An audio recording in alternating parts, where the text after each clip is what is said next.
New York City had 24 homicides a year, 2,400 homicides a year. Right. Now, if you get 400, it's a big deal. So I'd see 2 or 3 a day. How long had you been in the medical examiner's office when 9/11 happened? 11 years, I guess. That was absolutely overwhelming. It ruined everything. It ruined my job. It ruined my mind.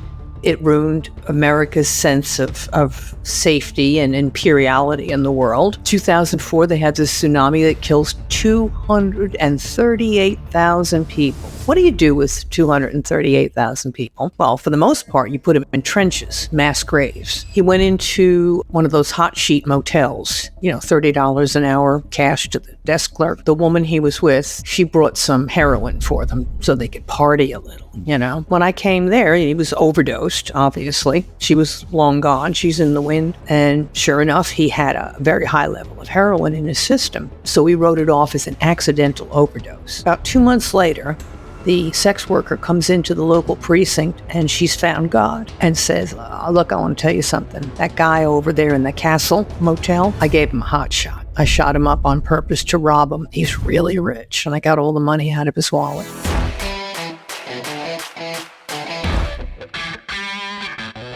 Hey, this is Matt Cox, and I am here with Barbara Butcher. She is a former medical examiner, or I'm sure she'll correct me on exactly what her title is.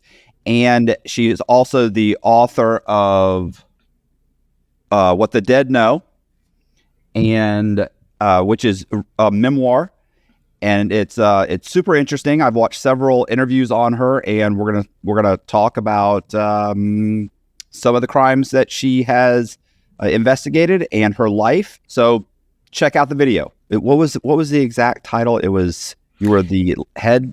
Well, I retired as the chief of staff at the New York City Office of Chief Medical Examiner. For the first 11 years of my career, I was a medical legal death investigator. And that is the person who actually, opposed to what you see on TV, goes to the scene of a death and investigates it.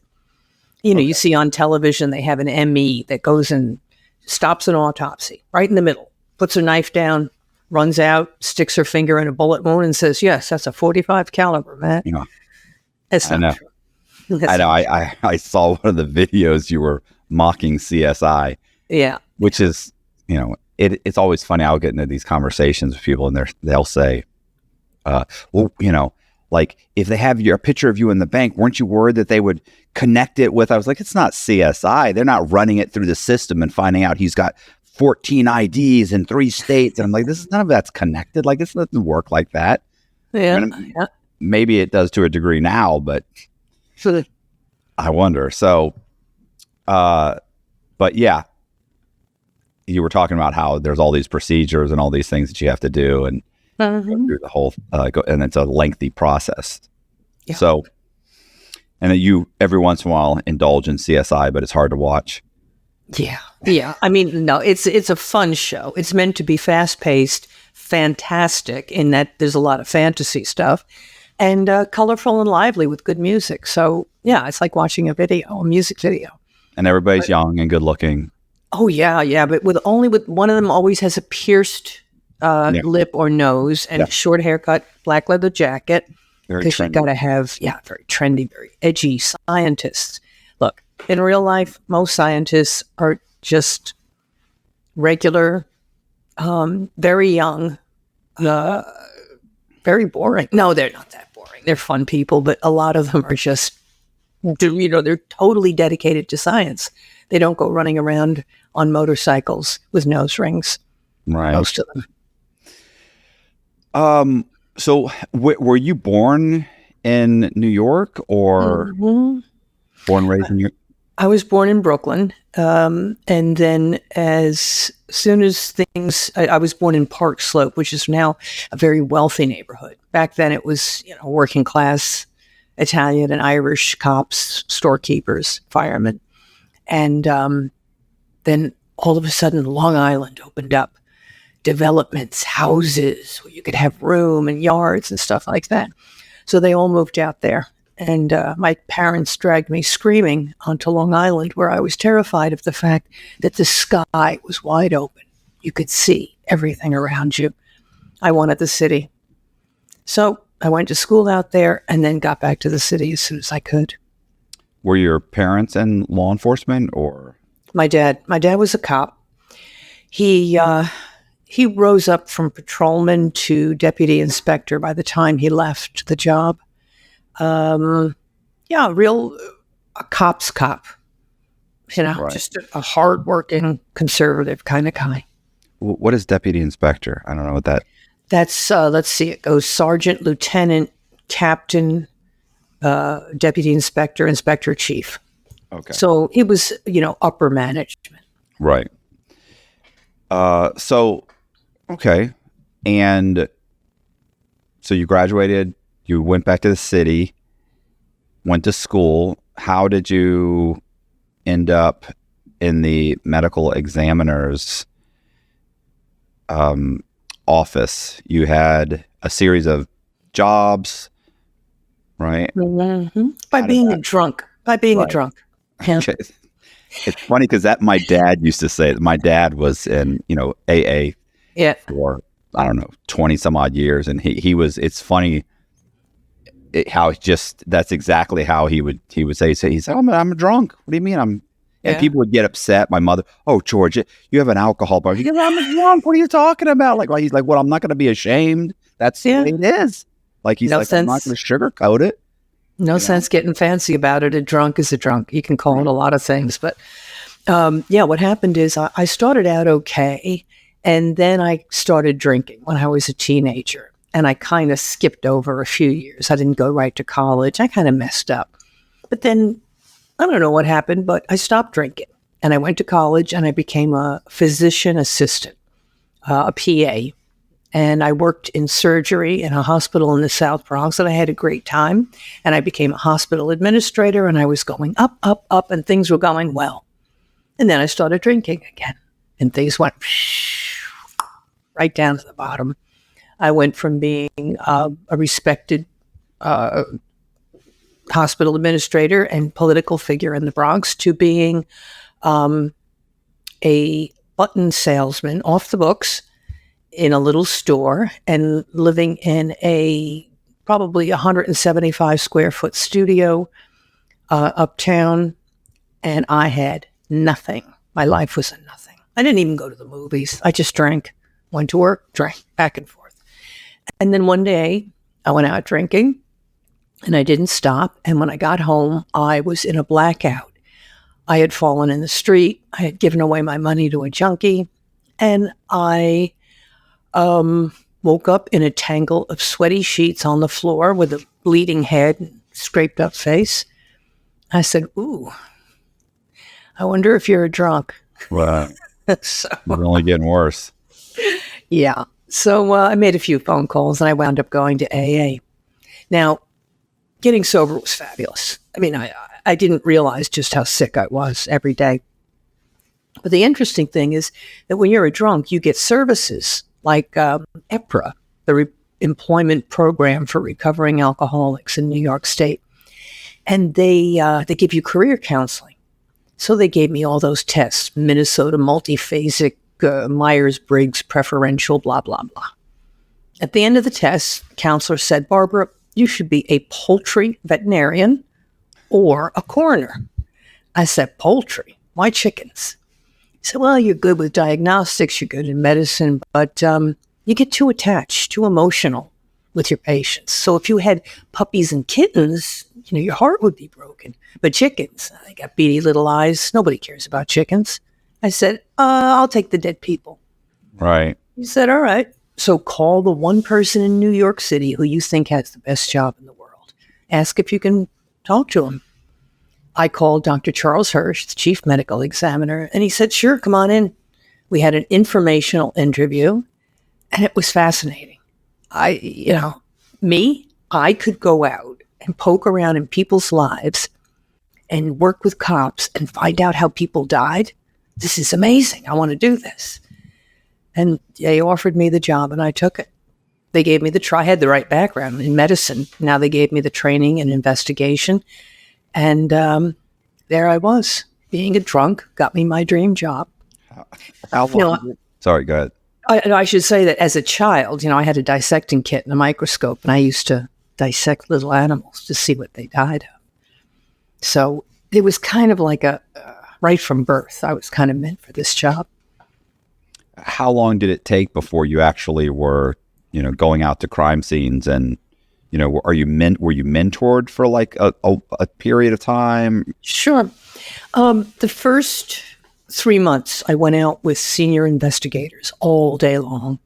I went to every homicide, every suicide, every accident in town. It was like 10 hours a day, and they just taught me the ropes. They taught me the books. I mean, the ropes, and they made me read all the books. Everything Spitz and Fisher, the Bible of pathology. I went to the New York City homicide investigations course. I went to criminal investigations. I went to special victims. I even went to the FBI Academy for their course on death investigation. So I learned all the ins and outs, but nothing can teach you death investigation like actually doing it. So I was out there with the cops and the medical legal investigators day in, day out. Now, this is back in the day when New York City had 24 homicides a year, 2,400 homicides a year. Right. Now, if you get 400, it's a big deal. But back then, they were dying every day. So I'd see 2 or 3 a day. I mean, are these overdoses, or are these like gunshot wounds, the bulk of them, or? Most of them were business gunshot wounds. That was the 1990s, early 1990s was the height of the crack trade in New York City. And as the drug trade became more and more of a business, they started eliminating competition in the easiest manner by hiring guys to just shoot each other. So people were shooting each other left and right. Now, what's causes the rise in deaths is definitely opiates. Now they're adding an extra 3,000 deaths a year in New York City alone of drug overdoses. Imagine that. Isn't that amazing? Yeah, but those solve themselves pretty quickly. It's a drug overdose. You do, but unfortunately, according to the regulations or the protocols established by the medical community, you still have to do an autopsy on them. You still have to investigate it. So, autopsy on it, even though it's obvious this person. Needle in the arm, fentanyl on the bureau, foam coming out of the mouth, fentanyl overdose. But the protocols say, according to the National Association of Medical Examiners, that overdose deaths could be accidental, suicidal, or homicidal. So you have to investigate them thoroughly, including an autopsy. And that costs the citizens of New York an enormous amount of money. It doubles the number of autopsies done in New York City. Not quite double, but it's an extra 60, 70%. And it's time consuming. We don't have enough medical examiners now anyway. So now you're making them do every damn overdose in town. Things may change on that. I was going to say that's going to change. I mean, if it's that obvious. It's funny. I wrote a guy's story one time, and I ordered the. He had a theory of what had happened in his case, and 2 of the witnesses in his case both died of oxycodone, overdose from oxycodone. And I mean, like there's half empty bottles spread around. I mean, it was almost A setup. Overwhelming how obvious it was. And they didn't do an autopsy, but this was New Orleans. New Orleans. Well, that's a whole nother ball game. Not only, it's funny too, because like the whole time he's screaming that these 2 people, both within a few weeks, well, one was probably 2 or 3 months before his trial, after an indictment. Like, this is a guy who helped get him indicted. And get someone else indicted, and that guy dies. And then like 2 weeks before his trial, 2 or 3 weeks before his trial, the female witness who was a CI in his case She ends up dying. And he's the whole time saying it's the DEA agent that is setting him up. Mhm. And of course, nobody believes him. He goes to trial, he loses, and then the FBI indict the DEA agent for lying in his case and lying in front of the grand jury. The first day of his trial, two people get on the stand. No, one person gets on the stand and just completely destroys him. And he knows the second day there's a CI is going to get on the stand that he had been sleeping with, that he had always denied. His wife is in the courtroom, so that night he goes home, puts a gun to his temple, and he shoots himself. And so, the whole thing, like, this guy really is just such a bad case. But I always remember thinking, like, how obvious is it that there's multiple bottles sitting around? Like, both of these people had jobs. They weren't non-functioning addicts. They were functioning. One person had supposedly beaten their habit. The other one had it under control, or whatever the reason, whatever the circumstances were. But it was just such an overwhelming amount of evidence. And it was New Orleans. And the medical examiner wouldn't. I sent a Freedom of Information Act to the medical examiner, which notified the detective. No, the medical examiner gave me their report, but the homicide detective contacted the prison, and they pulled me in and said, "Why are you ordering a Freedom of Information Act?" I'm like, "Well, how do you know that?" And they were like, "We just got a phone call from a detective in New Orleans who," and I was like, "I need that." And they were like, "What are you doing? Are you writing another story?" I was like, "I am writing a story. Let me tell you what the story is." And I tell him the story, and he goes, "Okay, well, I'll call him back and tell him to send it to you. But Cox, this is getting to be a pain." Anyway, they never sent me they never sent me the investigation of all I got was a medical exam. But it was New Orleans. The whole thing was, it's very loose down in New Orleans. Things happen a whole different way in New Orleans. They have parishes, and it's very odd. It's a very different kind of city. And you see, if a thorough investigation and autopsy was done of the initial overdoses on those two witnesses, maybe they would have seen that it was overkill or, too much of a setup. Right. I've seen plenty of that where, they make it look like, in fact, one guy, he went into one of those hot sheet motels, $30 an hour cash to the desk clerk. And the woman he was with, the sex worker, she brought some heroin for them so they could party a little, Right. And when I came there, he was overdosed, obviously. She was long gone. She's in the wind. And I noticed something kind of funny. There was a Visine eye drops on the night table.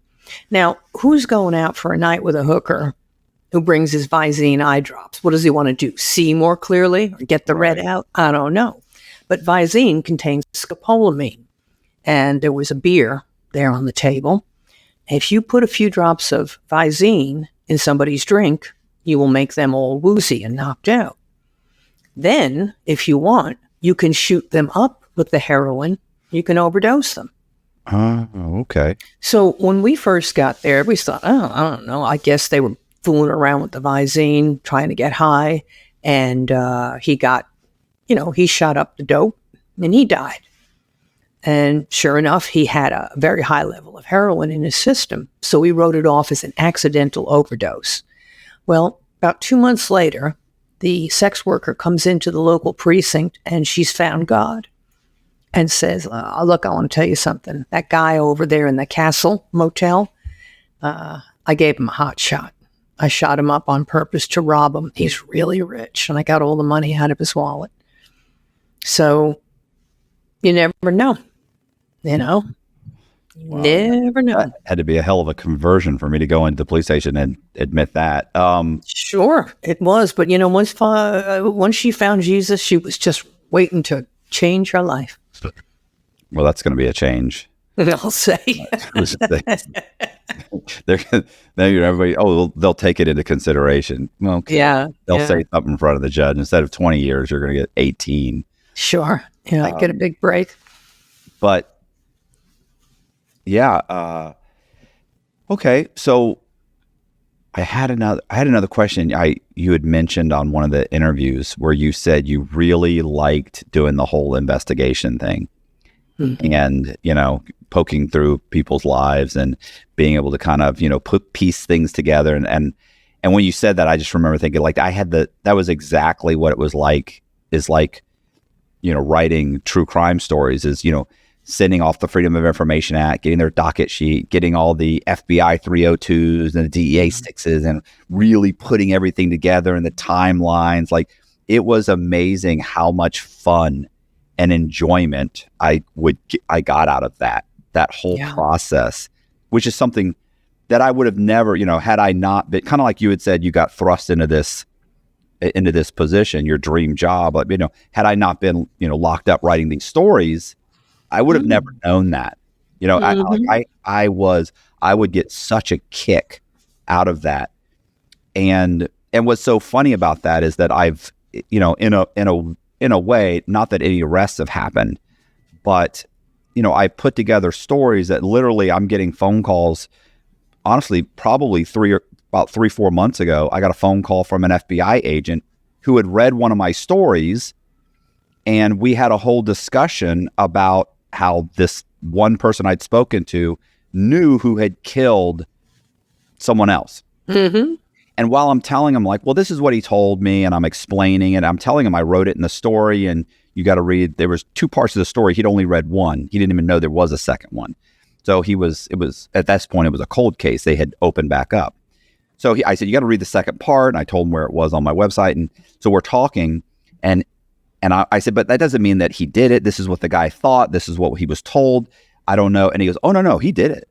And I went, what? He said, no, he's already admitted it. He goes, he admitted it. He was trying to get a reduction by admitting it to us and the people that the person he had hired to kill him. He was trying to roll over on the actual murderer. He had ordered it. And he had also ordered my subject was supposed to be murdered by the same person, but he wasn't able to do it. He had gotten arrested and ended up going to prison. So we're having this discussion, and so I was like, so I was right? Like, this guy said, and I was like, yeah, and I had put it together because I already knew the person had gone to prison, but he had been out during this time when my subject had almost been killed. Mm-hmm. It's a whole thing. Anyway, so that's one. And a second one is a guy I was locked up with, where he had discovered a murder and was trying to get a sentence reduction by saying, look, I'll give you all the information. I even have the phone number of the phone he used to call the person and order the hit while he was incarcerated. And these are all recordings. But when you're incarcerated, you can buy minutes from other inmates because you only have so many minutes a month. But let's say I don't call anybody. I might sell my minutes to somebody else. You're not supposed to, but they do. So he'd used another inmate's phone to call and order a murder. And my buddy in prison knew the phone number. And so he was negotiating with them. And I wrote this whole story and everything. And so at one point, when I got out, I actually called the homicide detective to talk to him. And the funniest thing happened was when I called to say, hey, I need to speak with this detective. The guy answering the phone was a little bit, terse initially. And then he said, well, I'll have him call you. Give me your name and I'll have him call you. And I said, my name's Matthew Cox. And he goes, the con man? And I went, what? I go, are you joking? And he goes, man, I just watched your podcast the other day, the one you did with Concrete. Listen, my wife and I were laughing so hard. I knew I recognized your voice. And I was going, this is insane. Like, it was hilarious. So he goes, oh, I'm going to call him at home. I'll call the detective right now. Is this for one of your stories? And I go, it is. And he said, I'm going to call him at home right now. I'll have the detective call you. Sure enough, 3-4 minminutes later, I get a phone call. Mr. Cox, I've already been to your website. I've read I don't know what your buddy's expecting. We had this whole conversation. But it's funny how you can put these things together and lay them out and kind of go, this is the only thing that makes sense. Mm-hmm. This doesn't make sense because of this. Or if this had happened, this would have been the reaction. That's not what happened. And, even just laying out the pieces, which is, of course, thinking and knowing who did it, or even knowing who did it and then proving it in a way that can be prosecuted is obviously vastly different. Yes, absolutely. I mean, I loved investigating. It was the most fun of my life. Poking around in strange things is, that nobody else gets to see. It's a privilege. And, for you, it was hearing the stories from the people who actually did the deal. For me, it was being in there and then later meeting the perpetrators. Now, that was crazy. Just having a civil conversation with a serial killer. Right. It's a really strange experience. And just as most con men and grifters, I like the term grifter. It's something I've always wanted to be. If only you didn't have to hurt people. I'd love to be a grifter. But being a con man, it requires charm. And it requires that they have to be likable, right? So the serial killers that I met, I had to ask them for something. Blood samples, pubic hair samples. Imagine telling a rapist, look, I got to pull 30 pubic hairs from you by the roots. Right. All right? But no, this guy is so charming, this Aaron Kee, who killed little girls. He said, do what you have to do, ma'am. I understand. Just what a nice guy. And he used that Princess Di look, when you look up at somebody from under your eyes like that. And the same with George. I call George that Cobo. Go ahead. My golly gee whiz. Golly gee whiz, officer. I wouldn't do that. But yeah, that's the whole thing, isn't it? It sure is. It's charm. Yeah. No. So, and then the other, you said, what was the second person you said? He was just George Cobo. George Cobo was he killed 4 people, and he was a con man. He was a sort of a antiques dealer and appraiser of fine objects. But then when he'd find somebody with a fine object, he'd want to steal it rather than buy it. So just easy to kill them. And George was very interesting. I told him, said, I'm sorry, Mr. Cobo, but I'm going to have to pull 30 hairs from your head. And he said, oh, heavens, my dear, I'm already so balding. Must you really take so many? And I said, I'm afraid so, sir. But I'll tell you what, I'll take them out very evenly so that your head doesn't look patchy. Thank you, my dear. Please call me George. And then we chatted. And it was like being at a cocktail party. Oh, what do you do? Tell me about yourself. This guy was fascinating. And, but all the while that I'm talking to him and I'm almost laughing, actually I was laughing. He was very funny. I'm thinking about the throats that he slashed. Yeah. The way that he'd take a person's head and slash the throat so deeply that their head would fall off backwards, like unhinging the head. So getting those flashes in my mind at the same time that we're having this delightful conversation, that was a pretty wicked job. So I got to see how people died, but I also got to see how they lived.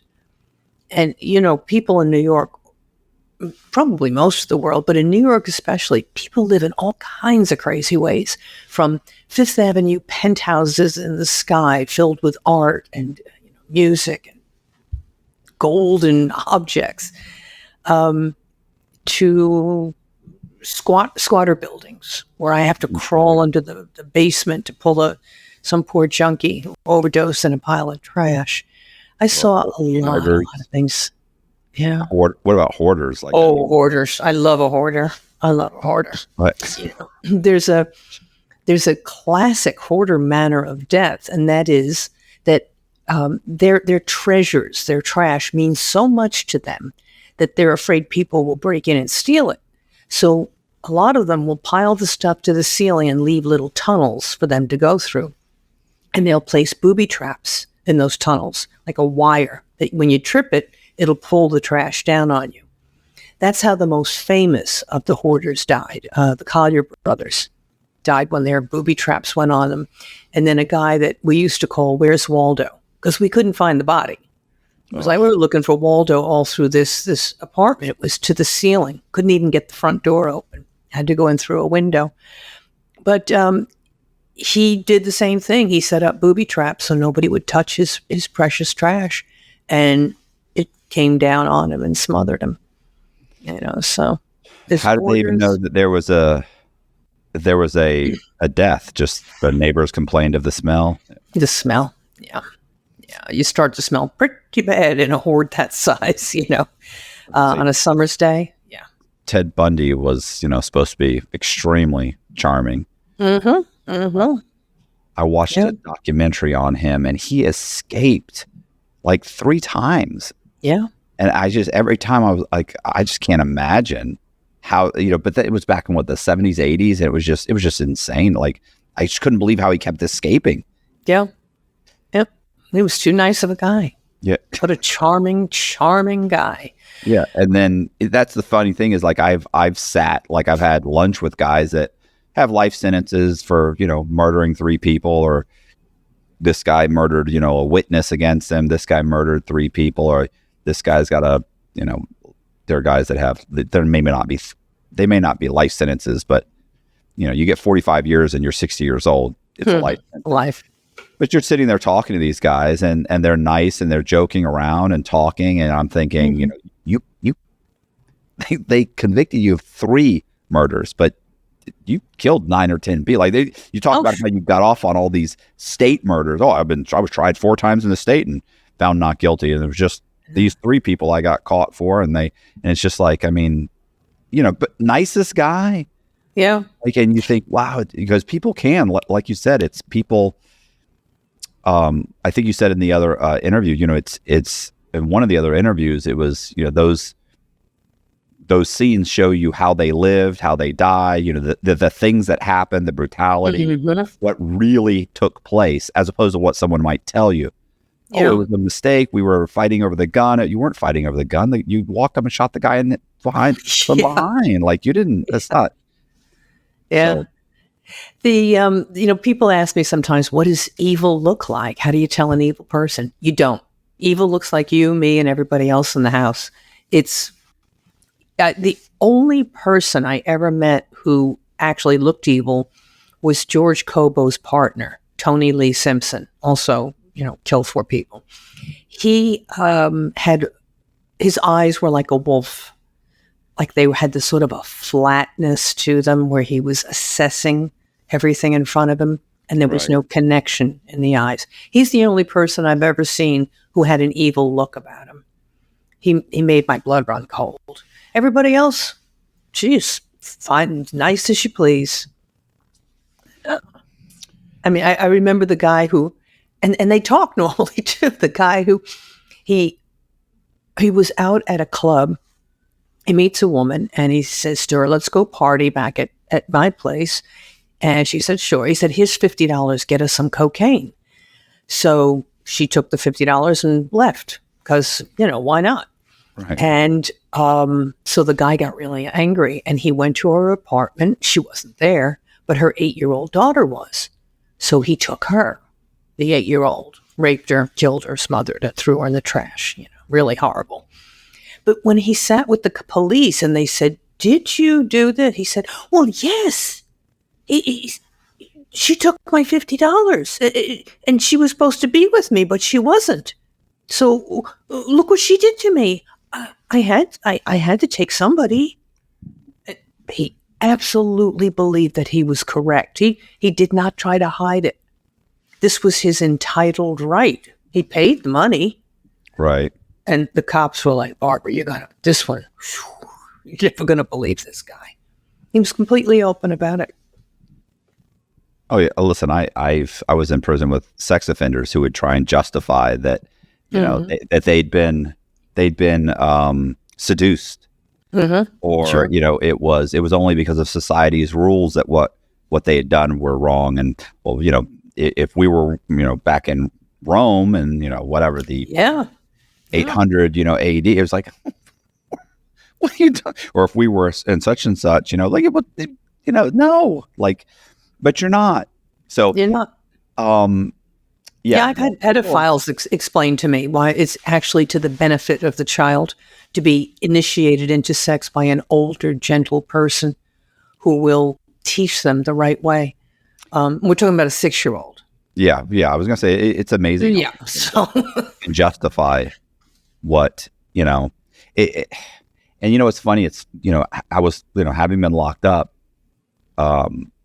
with them, and learning. You learn a lot about them, and I forget what the statistic is, but I mean it's outrageous. It's like 80-90% of them say that they were victims of sexual abuse. Yep. As a child. So, and it's like, okay, so you weren't born like this, you were created, and that's horrible. And so obviously in a way you're a victim yourself, but I mean, but we can't let, but now you're a monster, and we can't let monsters, and as sad as this is, you just can't let monsters roam the countryside. I mean, I'm sorry for you, and I wish that hadn't happened, but lots of people, it happens to lots of people, and they don't turn into what you've become. Yeah. So but it's amazing, like you said, how people can justify things to themselves. And then look at the other person that you spoke about, the sex worker who robbed the guy and found God and just said, "Hey, I can't live with this. I have to burden myself. I have to tell you guys what happened." Yeah. It's a strange business, crime. It really is. It has its own rules, and they're odd, and especially sexual crimes. It's like talking to a Martian sometimes, the way the people justify, or the people who kill for a living. The young guys back in the 90s who were hired strictly to shoot competitors. Imagine 18, 19 years old, you're given a gun and position of great authority in the organization. You're going to be the killer. Oh, thank you. Right. I want you to kill Jose and Bill tonight. Oh, okay, great. You're really just a pawn. You're just a pawn, but it's you're a made man now. You're in a position of great importance in this organization, which is why they have so many young people running drugs. Escobar and all that crowd, all the cartel. They get young guys who need to feel like they're important, that they have some contribution to the world, even if it's as a killer. Yeah, I can understand. I think young men especially want to belong or be, mentored in some way on what a man is. And if you have nobody decent in your life to tell you how to act, how to behave decently, then the male figures in your life that tell you this is the way you're supposed to behave, you're going to follow that. You have no other example. You want, and most people desperately want to be accepted, by society or by people or by older males, especially younger males. Yeah. So that's why gangs thrive in urban cities. Either they come from a single parent home or no home, or that both parents work, and they're out there sort of running free, and they want instruction and discipline. So an older gang member makes them belong to a family, teaches them about loyalty and respect and all these things that make them feel like fine young men. And your job as a gang member is to do terrible things. But hey, you're loyal. So. Yeah, well, and then you go to jail for 20 years. It's funny, the guy, when I was in a medium security prison at Coleman, it's not an orderly, what do you call it? Are you Catholic? Mm-hmm. Well, I was raised that way. Right. Well, me too. I'm in recovery. He was the altar boy. So the altar boy was about 40 years old and had been in prison since he was 17 or 18 years old. He was from Colombia, and at some point, the United States took a bunch of Colombia's like most violent criminals and brought them to the United States to house them. So he was going to basically, I don't know. I just know that's how he ended up. I know he wouldn't speak English. Mm-hmm. He would say, "I'm a prisoner. They came, they got me, they brought me here. I should be in my own country." Okay. And maybe he was on an indictment that was in the United States. I'm not sure. But he got picked up when he was like 17 or 18, but he'd killed like 20 some odd people. Mm-hmm. He'd been killing since he was 14 or 15 for the cartel. in Colombia, and he was gonna die in prison, and he was the altar boy at church. Yeah. And nicest guy, Mm-hmm. But then I didn't know anybody money, and he didn't have a gun, so. You meet some amazing people, right? That's the nicest way to put it. So do you mind if we talk about how long had you been in the medical examiner's office when 9/11 happened? It is 11 years, I guess, 10, 11 years. And they were good years. I mean, I was certainly getting my share of fabulous investigations and cases. I was having a good time. But at the same time, my soul was also being crushed. Right. You can only see so much. And every tragedy you see, you have to detach emotionally so that you can do your work. And I detached too much. It was destroying my relationships, my friendships, everything. And so I wasn't doing too good. And then the universe said, okay, well, individual deaths are bothering you. Let me smack you in the head with 3,000. Right. And that was absolutely overwhelming. It ruined everything. It ruined my job. It ruined my mind. It ruined America's sense of safety and imperiality in the world. It ruined everything for all of us. But I guess the main thing that I learned there was that, this old saying that one death is a tragedy and 1,000 deaths is a statistic. Right. We hear every day about, 5,000 people killed in Libyan floods and earthquakes, and you go, oh, it's too bad. But when you are crawling through a pile of burning, smoking rubble to pick up little body parts, human remains, a finger, a piece of muscle, skin, and you see a calendar, lunch with Joe, 1:00 Tuesday, or the graduation picture of a 5th grader, or I found a desk set, the pens and a golf ball from a hole-in-one, like a memorial thing, right? With the guy's name on it. Now you realize, wait a second, each of these people is me. We have our jobs and our friends and our favorite coffee mug, and we have our families. Each person is like a universe with connections everywhere. And just seeing those small, pathetic objects hit me so much harder than if I had seen 3,000 bodies laid out, because I've seen that.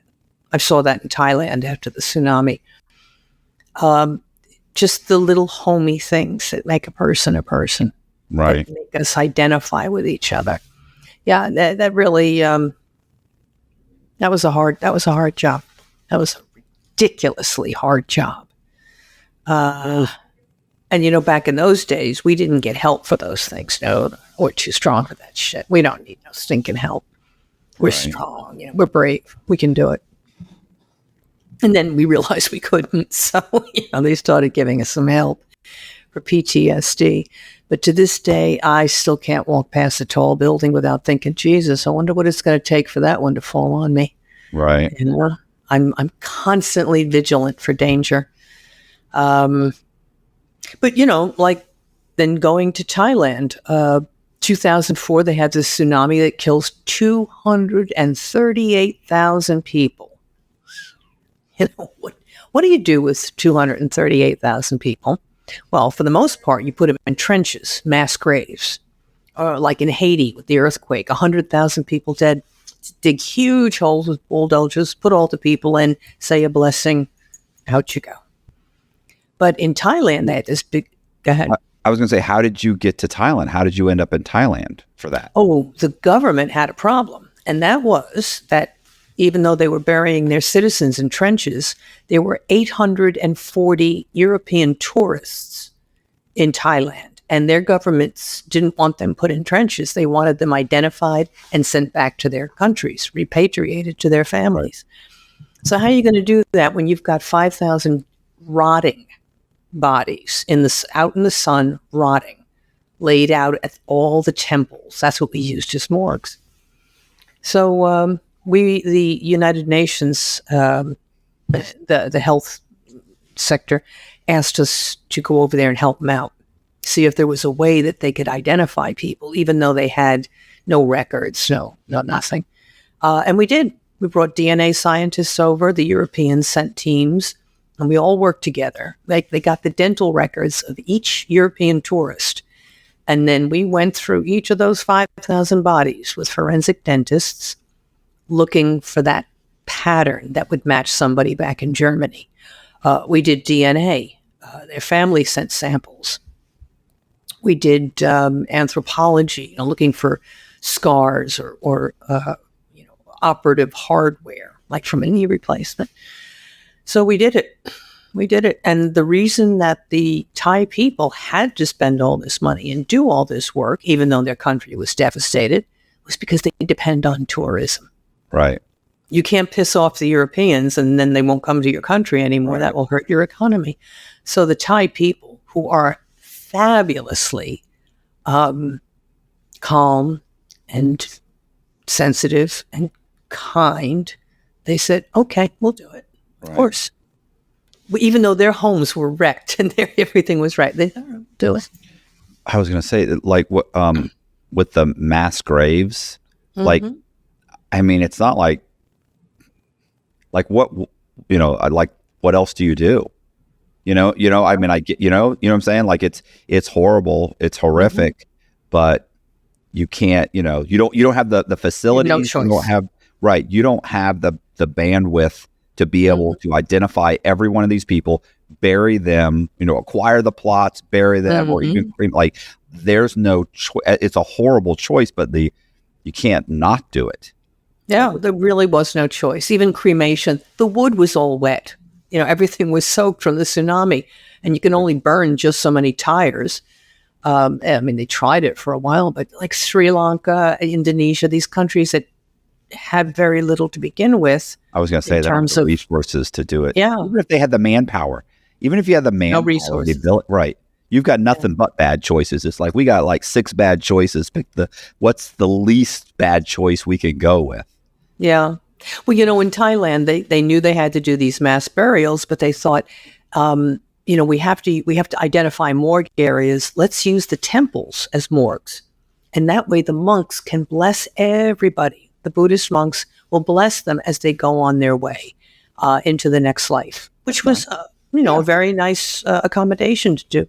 So other countries, they just quick dug the hole through them, and you do what you have to do to keep living, right? Right. So it's funny in situations like that how quickly your priorities, get lined up. Yeah. Yeah. The living come first, So they did. So how long were you in the medical examiner's office? 23 years. The first 11. Yeah, you look like you. 3 years. Yeah, the first 10, 11 years were as an investigator. After 9/11, I became director of investigations, then blah, blah, director of forensics, director of the academy and the DNA lab. And eventually I was chief of staff. And so the last, 7 years or so of it, I was working as chief of staff, which was good in that it pulled me off the streets where I didn't have to see tragedy every day. But it threw me into the hotbed of politics in New York City, where I had to advocate for the agency and try to get, our agenda met to get the supplies and services that we need to do a good job. And it was actually fun. I came to enjoy politics after a while, but politics killed me in the end. I pissed off the wrong people. Oh, well. So a new mayor came in and said, Barbara, I don't like you. Bye. Bill de Blasio, 6'5" pile of nothing. Big pardon. Big Yeah, I have that personality where, people either, I would say, 50% of the people that meet me either love me immediately, 50% dislike me. And if I focus on that 50%, I can get about 50% of them back. But really, I typically lose about 25%. There's just nothing I can do. So I try and identify them, and I realize, okay, it's a lost cause even making an effort on this guy. Yeah. So go with the ones you can, go with what you can, the ones you can sway. Sure. Assess your resources and assign them accordingly. This isn't good. Yeah, this isn't going anywhere. Do you have any cases that stand out to you? Sure. I heard the booby trap one. The booby trap one is pretty good. Yeah. But let me tell you a different one. Yeah, I was going to say, I've actually heard you tell that one twice. A couple of times. Listen, you told twice, and on one of the shows, you didn't want to say the whole thing, Yeah. And I thought, well, I've just already heard it twice. Yeah. So she got over that by the time she did.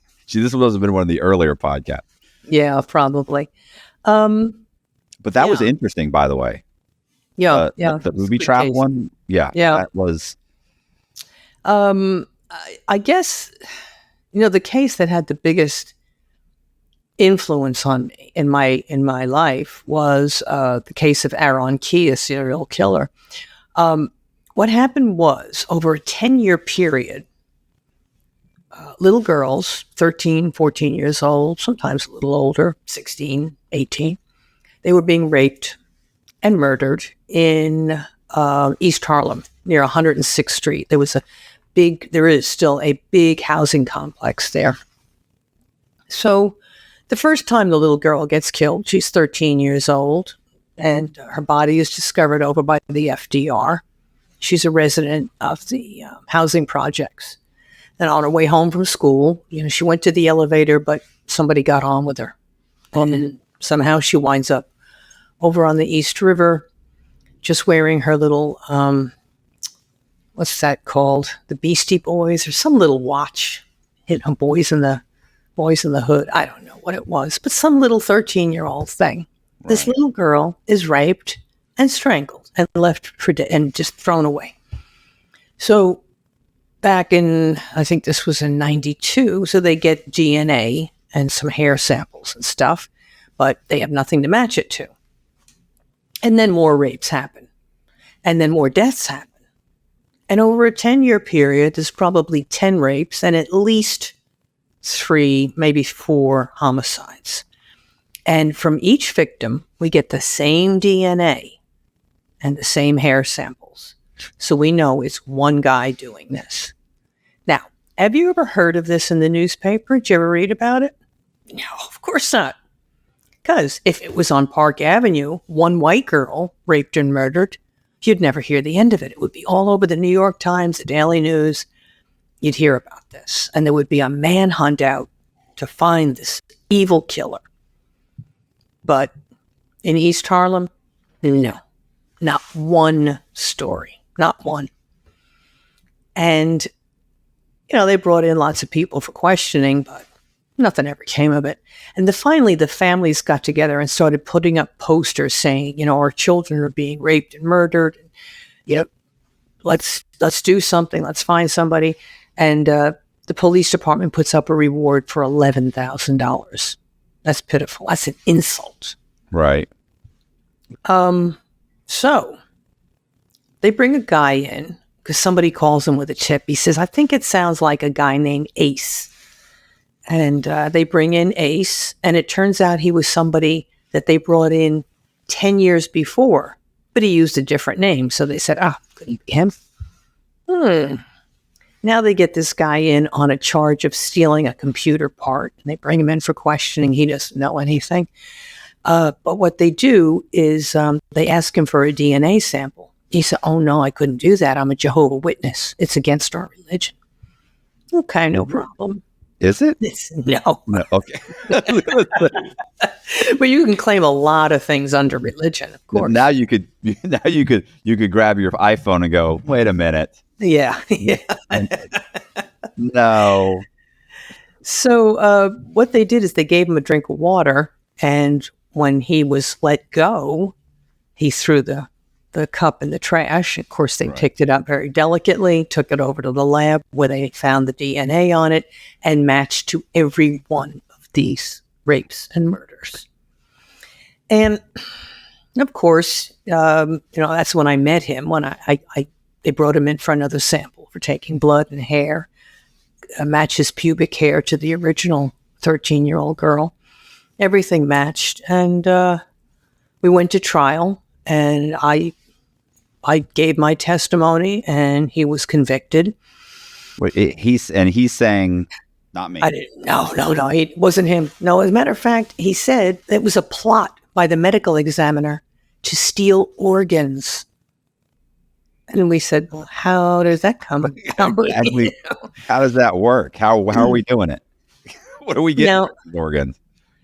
His next to the last murder was one of my cases. A 19-year-old girl who was studying computer science. Nice girl. And, he raped her, strangled her, and then set her on fire. And I can never, if I live to be 120 years old, I can't forget the sight of that little girl burned up. And a little ankle bracelet on her smile had everything about her. And sitting in court, looking at this guy, and he's crying and he's yelling, "You people, what you're doing to me, this is a plot against me. The medical examiners trying to steal organs. They did it. I was like, what? And he, of course, was convicted and sentenced to 3 life terms plus 40 years for each of the rapes. So something like 400, 500 years. And once he got into prison, his true colors came out. He had been so aggrieved, so charming, oh, poor little me. I didn't do anything. Once he got in there, he said, I got to make some money. So he made rape cards. He drew pictures of the girls and he wrote down detailed descriptions of what he did to each of these little girls and went online to sell them for $25 a piece. He had entire episodes of rapes. But here's the worst part. People were buying them. Yeah, I'm sure. Yeah. Now, of course, quickly the prison, put a stop to that. You can't profit off your crimes, of course. Well, there's ways, but Depends on the state. That's right. But I learned so much about human nature in that one case, that the nature of evil, the nature of the con, the nature of families and friends, and the fundamental unfairness of the justice system. That little brown and black girls who live in poverty don't count. Right. They don't get investigated.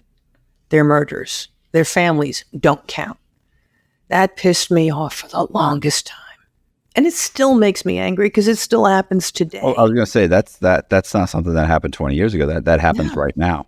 Yeah. I mean, that was such a glaring, blatant example. There was absolutely no excuse. No one could ever say, oh, we couldn't investigate it because we were overwhelmed with that tragedy over there. No. There was no excuse.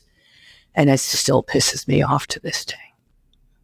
I've interviewed a bunch of guys that have been like wrongfully convicted, on the other side, where it's like, you listen to their story and the whole time you're going, how did they convict you? Like, how is this possible? And then suddenly DNA, they get finally, they were, before there was like CODIS, like they had DNA, but they didn't have, is it CODIS? Yeah, CODIS. Convicted offender database. Codex, but CODIS. So CODIS, and so this one guy had done 16 years, and finally the Innocence Project said, he was like, look, all I'm asking you to do is run the DNA they got on the girl, which wasn't his. He was still convicted. If it wasn't her, they just said, oh, she was promiscuous. He said, run that DNA against, run it through CODIS.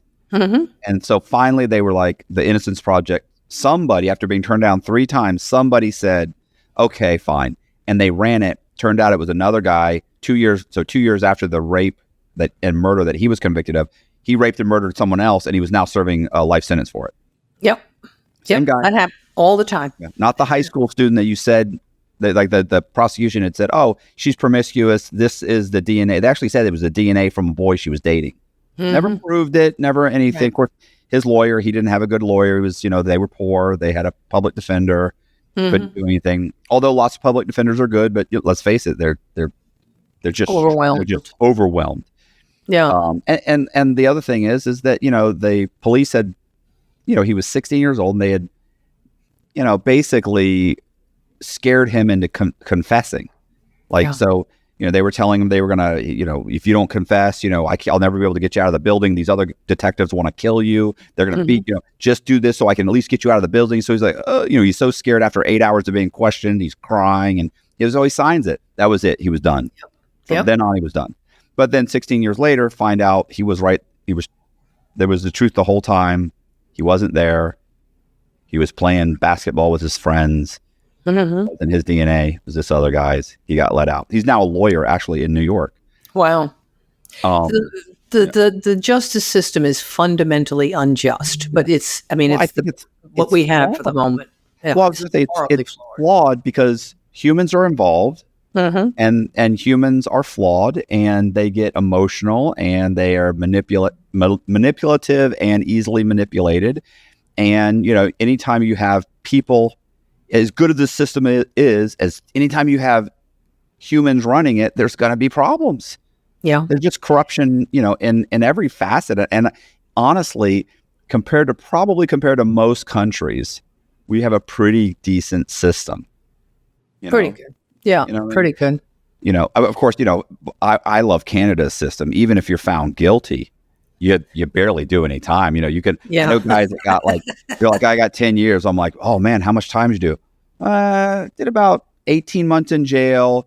Wow. 3 years in my living room on house arrest while I was there. Well, what's that like? You can only go to work, the grocery store, to work out, see your girlfriend, go to church, go out for dinner. I was like, what are you talking? That's life. They're like, yeah, but I got an ankle monitor on. I'm like, oh. Yeah. Oh, yeah, it's terrible. Wow. That's horrible. Oh, yeah. Pretty bad. So, as opposed to the same crime in the United States, you get 20 years. And you serve it. Right.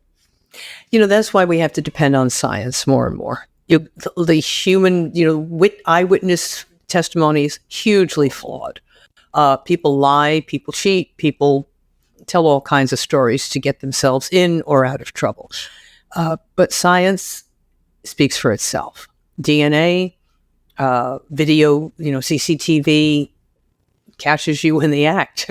There's so many video cameras everywhere, literally everywhere.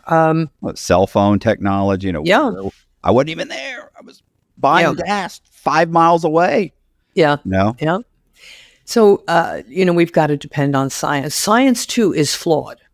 There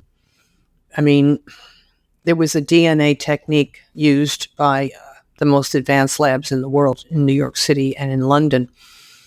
And that was they call it low copy, high sensitivity DNA. And it found every little scrap of DNA on, let's say, the handle of a gun. So they would have mixtures of maybe 4 different people on that gun. Okay. And then they used a statistical program to determine the likelihood of this little tiny piece of DNA falling on versus the perpetrator.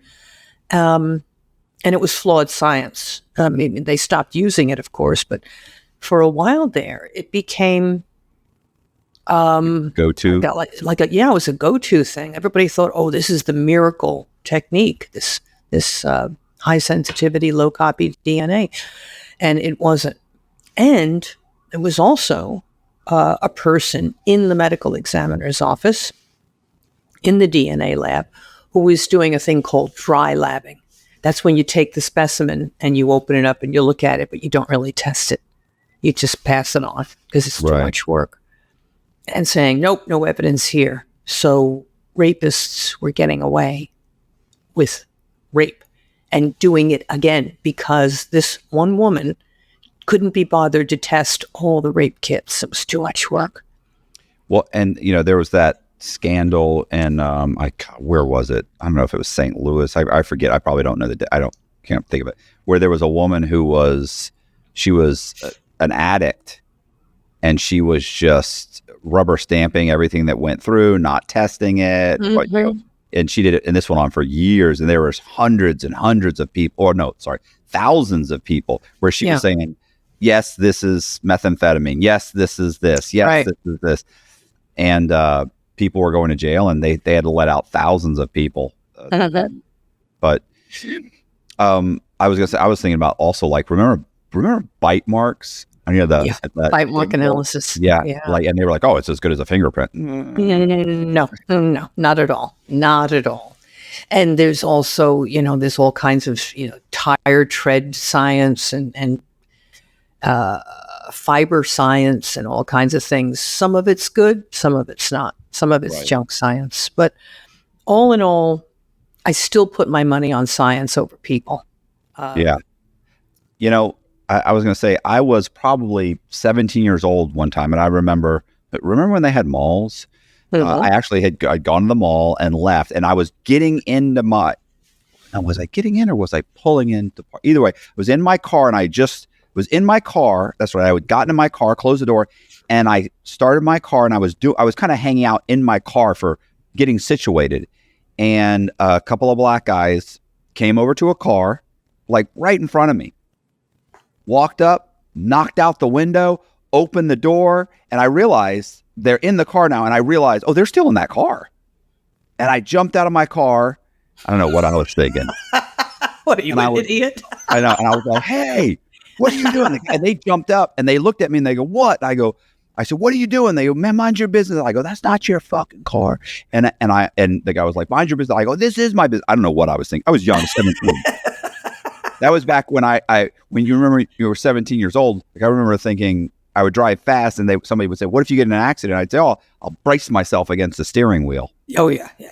Because I'm that tough of a guy. So anyway, so I yelled at the guy, and I start to run towards them, and they took off running. Thank God. They would have beaten me like a small child had they stayed, but they knew they were doing something wrong, and they took off running. And they knew you were a lunatic. You had to be crazy. So therefore, they didn't know what you would do. Would you shoot them? Would you stab them? You were crazy enough, one little kid, to stand 17. Up to them. You're 17. I did all kinds of stupid things. This wasn't the dumbest thing I did at 17. I bet. So, listen, I remember by the time I got to the car, they had run down the lane and were running through traffic, like passing over like 3 or 4 lanes of traffic. They were just super fast. Yeah. And so I go into the mall, and I called 911. This was before cell phones. So good little citizen. Yeah, I know. Listen, things went so bad for me after that at some point. Yeah. Until I was like 28, 29, I was actually a very normal person. Yeah. So I remember the police showed up, and the guy he was a black police officer, and he was taking a report. And when he got, he's, how tall were they? I was like, they were tall, bro. Like they were tall. And he was like, well, how tall? I go, I don't know, 5'8", 5'9". And he goes, that's not tall. And I looked at him and I said, bro, I'm 5'6". If you're 5'7", you're tall. You're tall. I said, you're like a giant. Look at you. And he was like, and he's shaking his head. His partner's shaking his head. And then he goes, if you saw them, would you recognize them? And I went, no. And he goes, are you worried? I said, no, bro, I couldn't tell. He said, listen, my adrenaline spiked. I said, it could be anybody. I said, you could be one of them. I said, like, I'm not going to lie to you and tell you if you bring me to a lineup. I'm like, they were thin, tall, black guys. Mm-hmm. I said, you could throw a stick and hit 5 of those guys right now. I mean, and I couldn't tell you if any of them were the guy. Like, I just couldn't. And it's not that they were black, but had they been, white, 2 white kids, I couldn't have told you who they were, because my adrenaline spiked. Mm-hmm. And it was in such a rush to jump out of the car and run, and they ran. And so, but can you imagine? That's why it always kills me, these people that walk in and say, oh, it's absolutely him. Oh, I saw him for 30 feet away, and I recognize his hair. Yes, I'd know that hair anywhere. What hair? Yeah, that's... Well, that kind of hair. Eyewitness testimony is notoriously bad. But we have like, I'm sure cell phones must come into play a lot more now. And obviously, like you said, video cameras. And you know what happens though nowadays? We get one little problem with science, and that is the CSI effect. We were talking earlier about how CSI has huge video screens that monitor not just one street corner, but no, the entire city. You can trace a man as he drives uptown and across town and over the bridge, and we'll track him everywhere by this huge map. And at the same time, we're going to get DNA results in 15 minutes. Right. And we also have a satellite that will pick up sound from as much as 200 miles away. Yes, we'll do it. Okay, so now. Reality. You're in Times Square, and there's a guy named Tommy standing on the corner waiting to cross. And we know he's from out of town because he's waiting for the light to change. He's not jaywalking like the rest of the New Yorkers. And then Tommy suddenly looks up, sees a guy he knows, runs over to him and says, "I'll kill you, you motherfucker." Right. And Tommy shoots Bill right in the head in front of 3 priests and 6 nuns who are on a bus tour from Baltimore. And they are all witnessing this entire thing. And we have video camera. We have video of the whole thing from every building around here. In fact, when the police come, the guy is still holding the gun, and there's a receipt in his pocket from Walmart. He just bought it 2 days ago. I feel like you can't get him. I'm waiting for you to sell. Feel good, right? Yeah, I feel pretty good about this. All right, so we go to trial. When the police testify, the nuns, the priests, the video cam, we have everything. One jury member says, "What about the forensics?" They say, well, I'm sorry, we presented the forensic. What about the DNA? What DNA? Right. So he's watched 3 seasons of CSI Miami. He knows what he's talking about. That's right. So, but this is an honest to God thing that keeps popping up in cases, and it's driving prosecutors crazy because people say, "Well, I know that you have to have DNA." But the prosecutor explained, but there was no contact, no physical contact between them.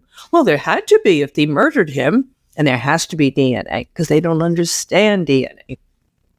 So this is called CSI effect. Increasingly, what prosecutors are doing as they give their opening remarks, they're explaining to the jurors that TV is not real life. Right. What a lesson. Wow. What a surprise. That the things they see on television solve crimes are not necessarily real. And there have been times when, honest to God, people who are covered with evidence have gotten let free because the jurors don't believe that there was sufficient forensics. There was no DNA, there were no fibers. It happens. Yeah, right. So the CSI effect is real, and it's a pain in the ass. I mean, I hate to say this, but I mean, people really are stupid. Like, there's lots of dumb people out there. There is, sure, but that's, they're entitled to be who they are. But if you put them in a position of authority, like on a jury, right, but you better make sure they know something. Listen, I watched a TikTok the other day, had me just dying laughing. And I hate to keep saying that I watched the TikTok, but I didn't. I spend all day. Not all day, but I do watch them every once in a while. And there was some guy who was talking about having gotten a jury notice. And he's like, "I'm not going." He's like, "First of all, this whole thing is stupid." He's like, "I didn't go to law school. Like, I'm not capable of understanding you're saying he did it. I don't know if he did it. Like, the lawyers, one lawyer saying he did it, one didn't. I'm here. I'm not a judge. I didn't go to law school. You're expecting me, a normal person, and a bunch of other normal people to figure this out?" He's like, "Listen, I don't know if you guys have spent any time with normal people. They're not that smart. If you guys don't know, we're not going to figure this out. And this is a waste of time. And I'm only going to make $24 a day," whatever the jury, whatever they pay them, which is ridiculous. "And they're trying to tell me it's a privilege. The woman on the phone told me this was a privilege." I was laughing so hard because it went on for a minute and a half, and it was every point I was like, he's being funny, but boy, he's spot on. He's absolutely right, because you're asking them to take someone's life in their hands and make an overwhelming decision based on their knowledge, which is minimal, if not non-existent. Maybe we should have professional jurors, people who are scientists, doctors, financiers, whatever is applicable to the case at hand. Let them be the jurors. Man, why not? It's a good job. I had a guy. Of course, I've known tons of people that that went to trial, and I had this one guy who went to trial, and during voir dire, they asked one of the jury. They asked all the jury members, but this one particular one, they asked the guy. They said, do you think you have? Do you think you can find him? Not guilty? And he goes, no. And he goes, what? he's like everybody else they lie when they say, yeah, I can, sure. I can look at the evidence and he goes, no. And he said, why do you say no? He said, he was indicted on 30 counts of wire fraud. He did something. Wow. And I remember the guy, his name was Andrew Levinson, actually the guy who had gone to trial.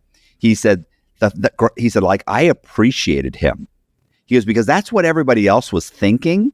Yeah. He said, but they didn't say it. They knew that wasn't the right thing to say. So they didn't say it. He goes, at least he said it. Mm-hmm. He's like, of course, we struck him. He said, but at least he said it.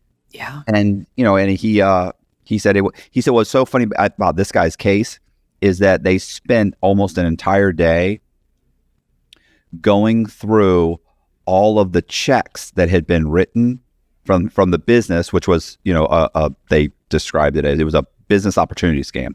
And so he had made, I forget what it was, $20 million or something. And of course, over the course of 3 or 4 years, he'd spent a ton of money.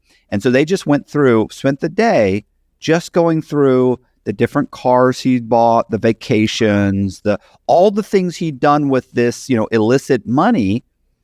Right. And he's like, and of course, I'm looking at the jury members. He said, and keep in mind, he was out on bond. So when he would leave, he's like I'm seeing them get into their 15-year-old beat up Nova, or their old Chevy, whatever, or their, Ford, whatever. He's like, and they're looking at me, and I know that even if there wasn't enough evidence, they hate my guts because I'm driving a Bentley and I live in a $3.5 million house, and they've seen the vacations. He's like, at one point he spent like $400 on a meal for he and his wife. He's like they talked about that $400 that $400 meal that we had. He's like, for 5 minutes, they questioned me about it. He's like, he said, I understand how these people could say, I hate your guts. Even if you didn't do anything, you're just such a jackass the way you spent this money. Yeah. In general, I can barely pay my rent. Now I'm stuck here listening to this for 2 weeks. I got to listen to this. You're going down. Yeah. You got to do some prison time. And then of course the other thing is, which always bothers me about the jury system, is that the jury doesn't really get to know what you're facing. Yeah, so unless you're facing capital punishment, they don't get to know. So a lot of juries will say, well, he's probably just going to get probation.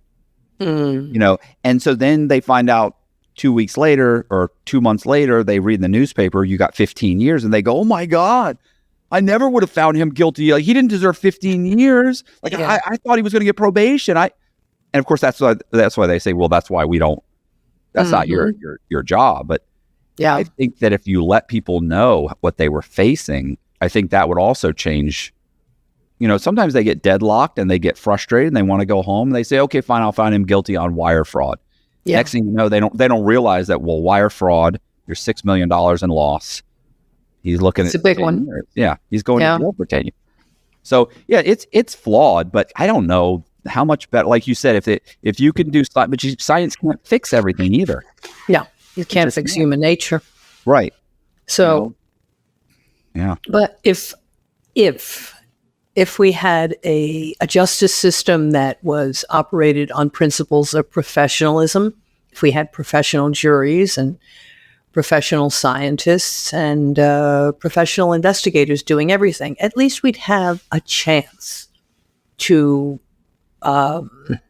to get it right, if we without prejudice. It's pretty close now. Like I always talk to these guys who say, oh, well, there's tons of innocent guys in prison. Are there? You didn't do anything right now. I don't want these guys living in my neighborhood. Yeah. Like, I think maybe, now here's what I've seen happen, and probably maybe 10% of the time, maybe over sentenced. So you got 20 years, and honestly, if he'd gotten 5 years, that really probably was enough. Like, this is clear. They offered him 3 years. Like, you offer the guy 3 years. He said, no, I'm not going to take 3 years. I'll go to trial. He goes to trial. He gets 20. Like, what's the justification? You said it. He only deserved. You were going to give him 3. So that's totally unfair. Or or this guy gets 10 years for the same crime. This guy gets 15. There's a lot of that. Or you're living in one area of the country and you get 30, and in this area you're getting 3. There's lots of problems that I see. But listen, I honestly maybe can think of having seen 1 or 2 guys that after looking at their stuff thought, wow, you should not be in prison. Yeah. And honestly, I wrote a story on 2 guys. These are 2 of those guys. One of them probably should have done 5 years just for stupidity. And that's not a real thing. That's not a real charge. But if there was a charge, he should have done 5 years for that. He did 17 because he's like, I didn't do anything wrong. Like, he got involved in a Ponzi scheme where, and the quick version is, I think you'll appreciate this.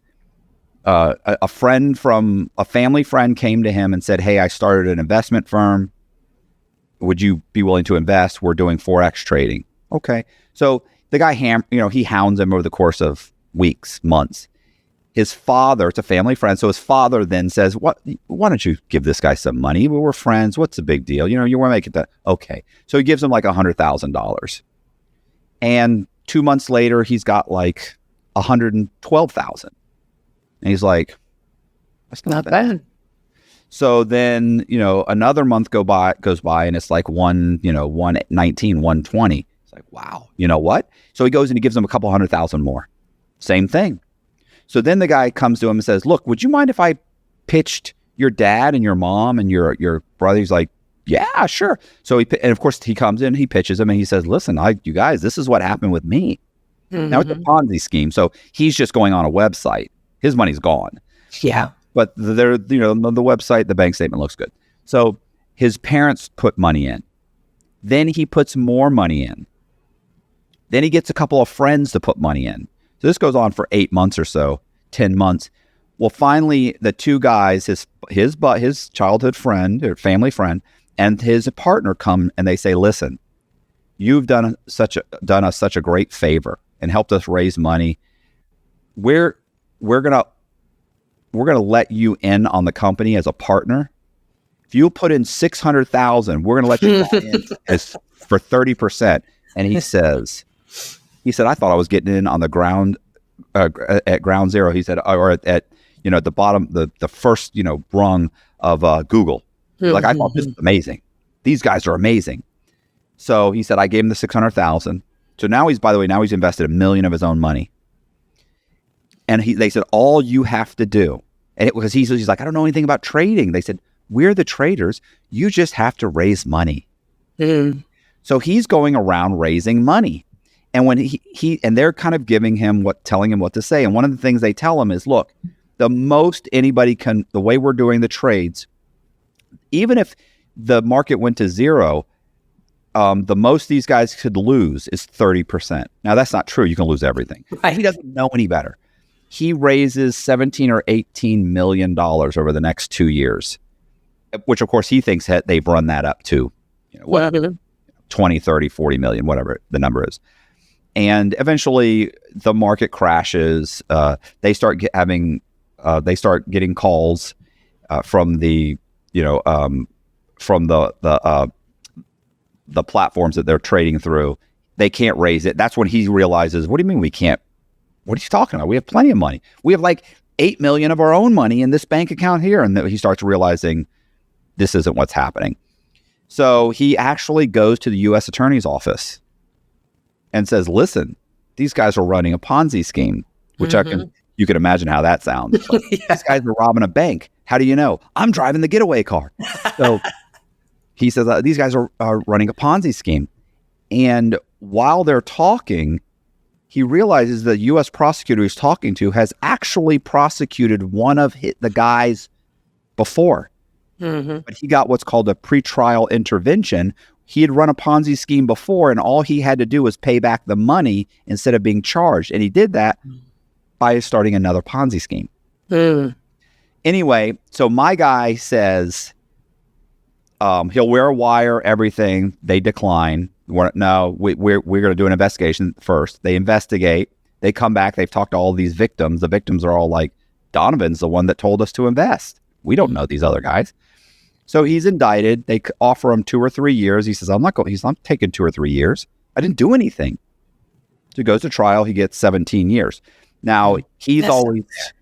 Right. Right. And it's funny. And then there's all kinds of shenanigans at the trial. And then we used to always joke with him. But when I was writing his story, it's called The Gap. It's on my website. I remember saying they framed a guilty man. Yeah. And he would get so mad.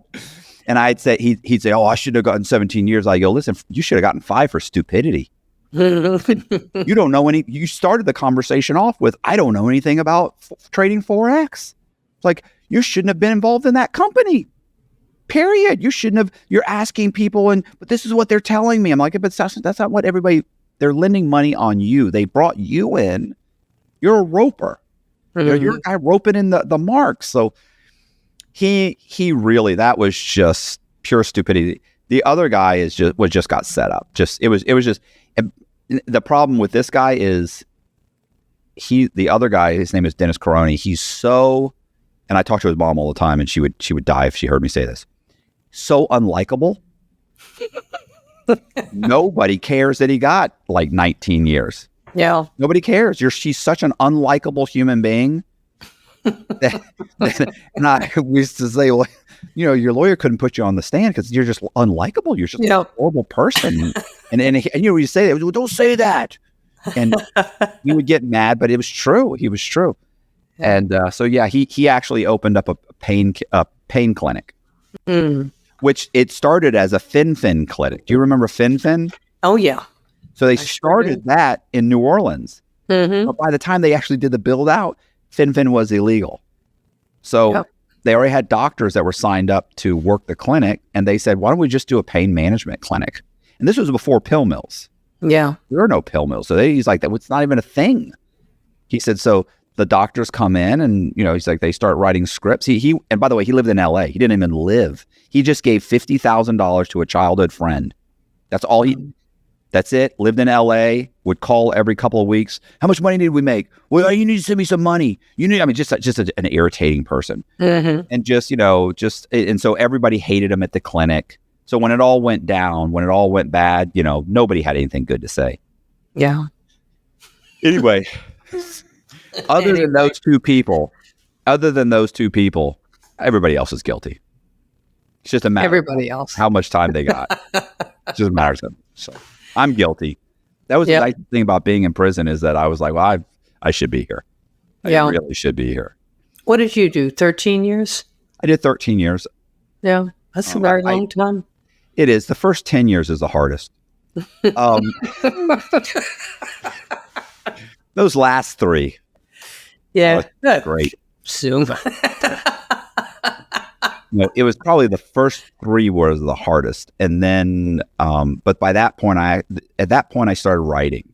And then it just became, it was like, what a target rich environment. Yeah. Like everybody had a story. Now, they don't all have stories that were unique. Does that make sense? Like, if you're, I would meet these guys that it's like, okay, if you're a black guy raised in the projects and your mom was, a drug addict and a prostitute, your dad was in and out of jail your whole life and not there. And everybody that you admired and knew that had money or were successful were drug dealers. So you, of course, started selling drugs and nobody in your family really told you not to. And, you got arrested a couple times and then you ended up in a conspiracy and you went to jail and you got 20 some odd years. Like that guy has an interesting story. It's a tragedy. The problem is that story's everywhere in there. Everywhere. It's everybody's story. Right. And so the nice thing about being in there is that every once in a while I would get that same story, but maybe that guy was working with a childhood friend who ended up becoming a sheriff's deputy and then ended up becoming head of the task force, like the narcotic. Then he started working with him. Okay, well now we've got a different story. Yeah. You know? And so I've had those, or I've had, Ponzi scheme stories, or con men stories, or counterfeiters, those types of, and if they had some twists, and you hear so many stories, it was easy to cherry pick these really great stories. And so my time started flying by because I got to order the Freedom of Information Act. And I got to kind of build and it was time consuming doing it through the mail. So you're constantly revising your search. And so I learned patience. I learned, which was something I didn't have before. Now, there were all these things that I learned over those years. And I remember thinking, one of the things I had thought when I realized I was going to be released was I literally was thinking to myself, like, I don't know if I have enough time here at the prison to finish this story and this one. And I was upset about that. Like, I was like, I really need I need this time. I need this time. I need to do some good time here. And you get used to being incarcerated. You get used to it. You get out and you feel uncomfortable and a lot of anxiety getting out. And I kept waiting for them to come back and take me back. Yeah. Like we made a mistake. And I was like, I knew you guys were going to be, I knew it. I knew you messed up. I knew I should be. I know I don't feel right here. Yeah. So. Did you have access to the internet? No.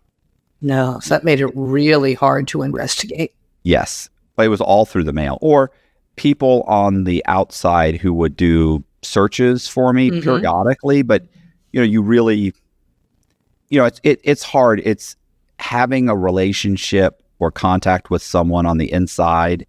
It's such a one-sided relationship for the person outside. Like, I can do nothing for you, but ask you to do me favors. Sure. And so, it gets to be, I would dread making those calls. Because I thought, all I ever do is call this person and ask them to do things for me. Yeah. Like, if I was this guy, I wouldn't even answer the phone anymore.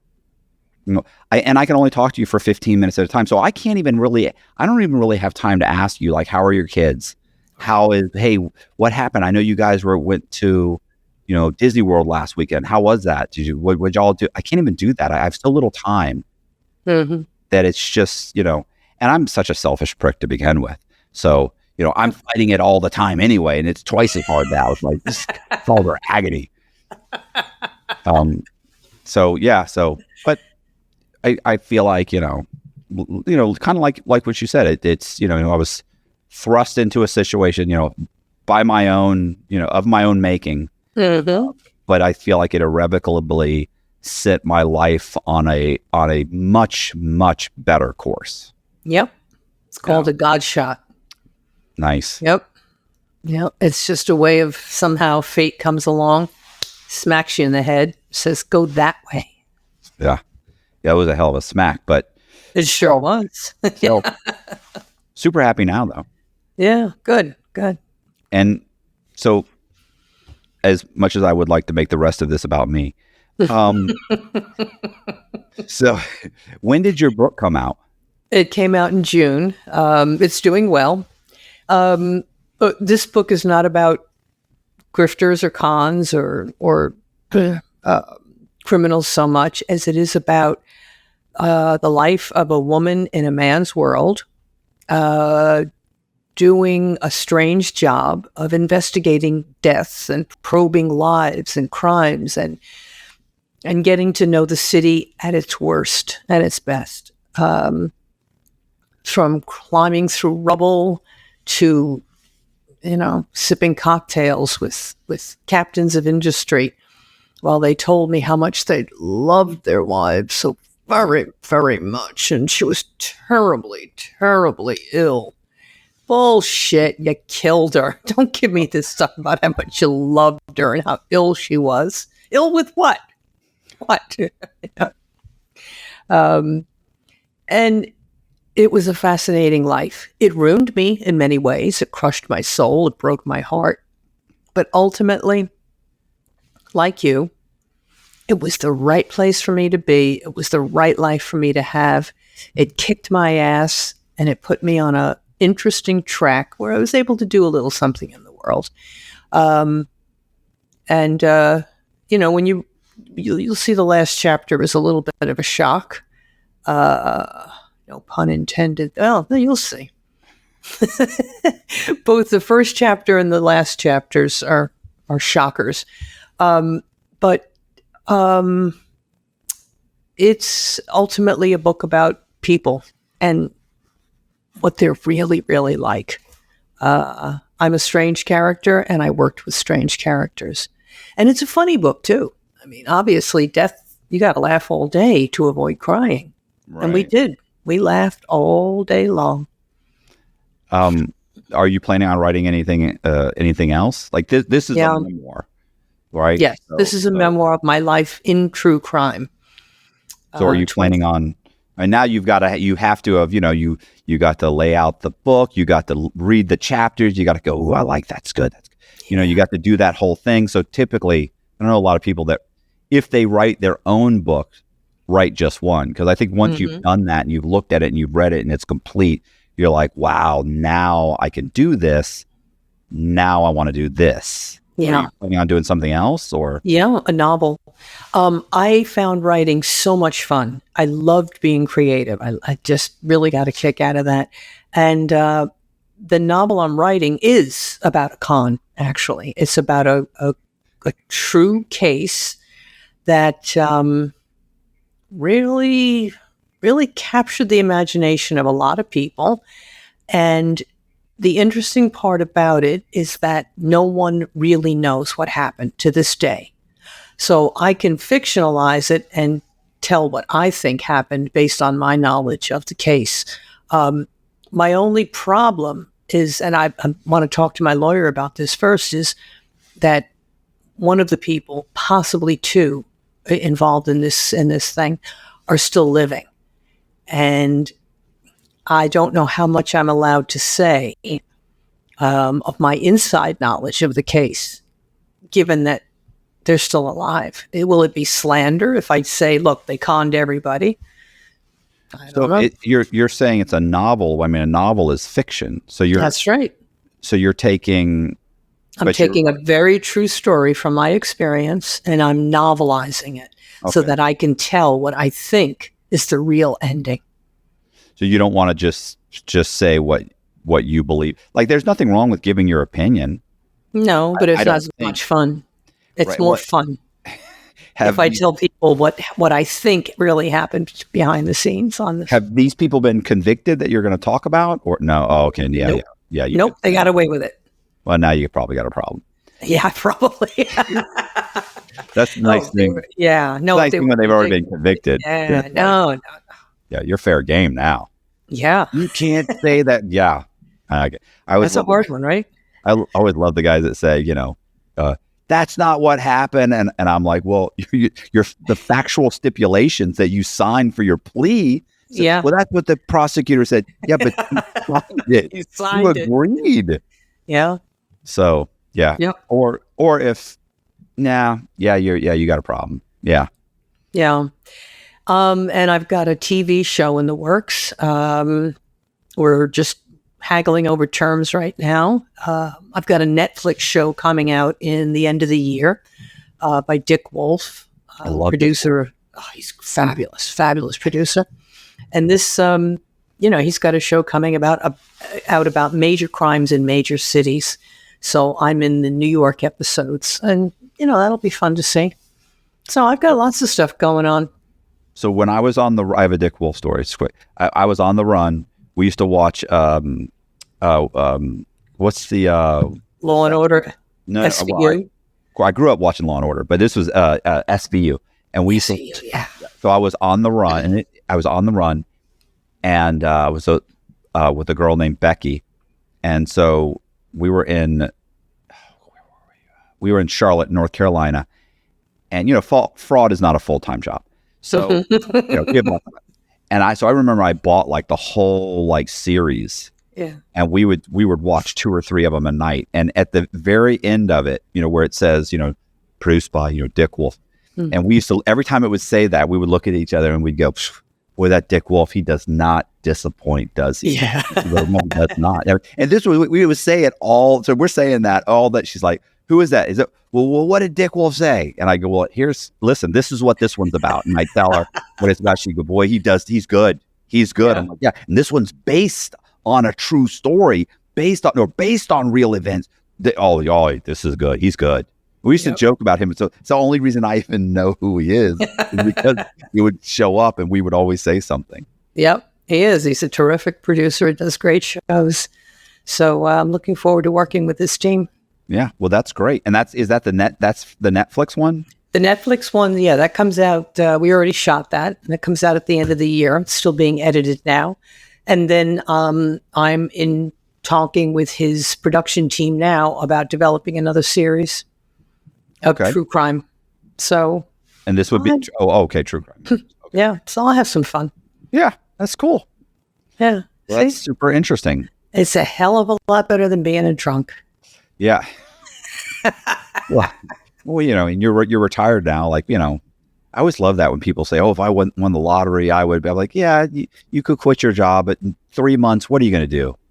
3 months, maybe 2 to 3 months. It'd be like, oh, I've got to do something." Now, I work more now than I did when I was with the city, because now it's my dime, my time. Right. Yeah. Well, listen, I really do. I really do appreciate you talking with me. Sure, do you have anything else you feel like we didn't cover? No. I mean, look, what can I say? It's an interesting read. It's a great book. If you're interested in true crime at all, or interested in memoir or New York City, it's about all three. And there's a few good forensics lessons in there and help you get away with murder if you want. Yes. Okay.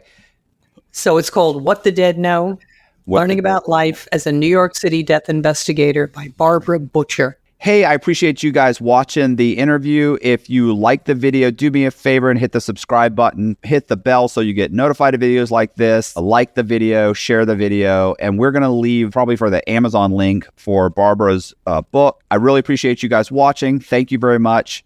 See ya. Well, were you born in Kansas City? Did you say Kansas? Ironically. Oh, okay. Yeah. So where were you? 49, so born in Kansas City and then moved around every couple years. Right. Okay. Dad worked for the feds. Okay. What do you do for the DEA? Oh, okay. Yeah, DEA. And moved around all the time. Went to college at University of Tennessee. Okay. First place that hired me took me back to Kansas City. So worked there in law enforcement. Okay. What'd you do in... So, started out as patrol and stuff, and then 18 months into it, I went undercover and worked in narcotics. Well, can I ask why'd you want to go into law enforcement? Just because of your dad? Like, is that something you always wanted to do, or did you get to that point where it's like, I don't know what I'm going to do? I think it was something that I viewed as fun. Different every day, exciting, no monotony. I'm not a sit in a desk cubicle person, right? And I thought, that it would be a good time, and it's very diverse, right? If you don't like narcotics, you can work in homicide, or you can work in robbery. So there's a lot of potential there. Not financially any potential at all, but so kind of that's how I did it. So I was the first woman there in the unit to be in undercover narcotics, and it was eye-opening, to say the least. Street level. We're talking street level type narcotics. Making buys? Yep, buying... not buying, 5-10 pounds. We're buying street level crack, methamphetamine, weed at the time. Not much weed, mostly crack and methamphetamine. But you didn't have like any other than being a patrol officer. Like you didn't have any real experience with None. anything like that. Like you grew up like Well, if normal, you were police, middle class, just normal middle class suburbia, not exposed to that at all. So it was pretty eye opening. You know, I was in an all black neighborhood, right? So I kind of stuck out like a sore thumb, and especially being the only female.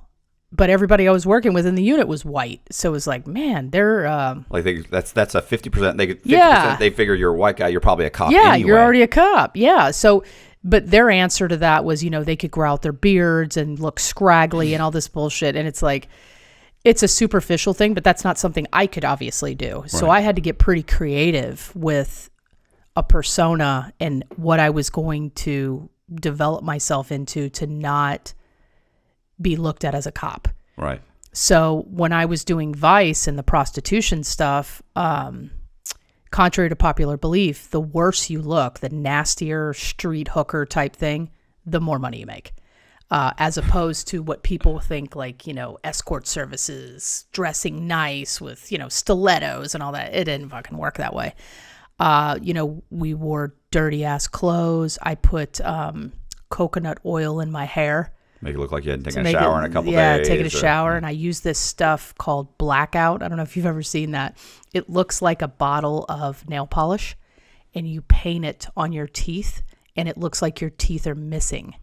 So it's blackout, right? So I would do it every kind of fourth or fifth tooth to look like I was a toothless, greasy hooker. Right. And, you know, that... And they're lining up. They're lining up. Yeah. It was crazy, the amount of dudes pulling up on their lunch break with their Beamers and their kid's car seat in the back, asking for a blowjob. You know, I got an FBI agent on duty in his FBI vehicle on his lunch break.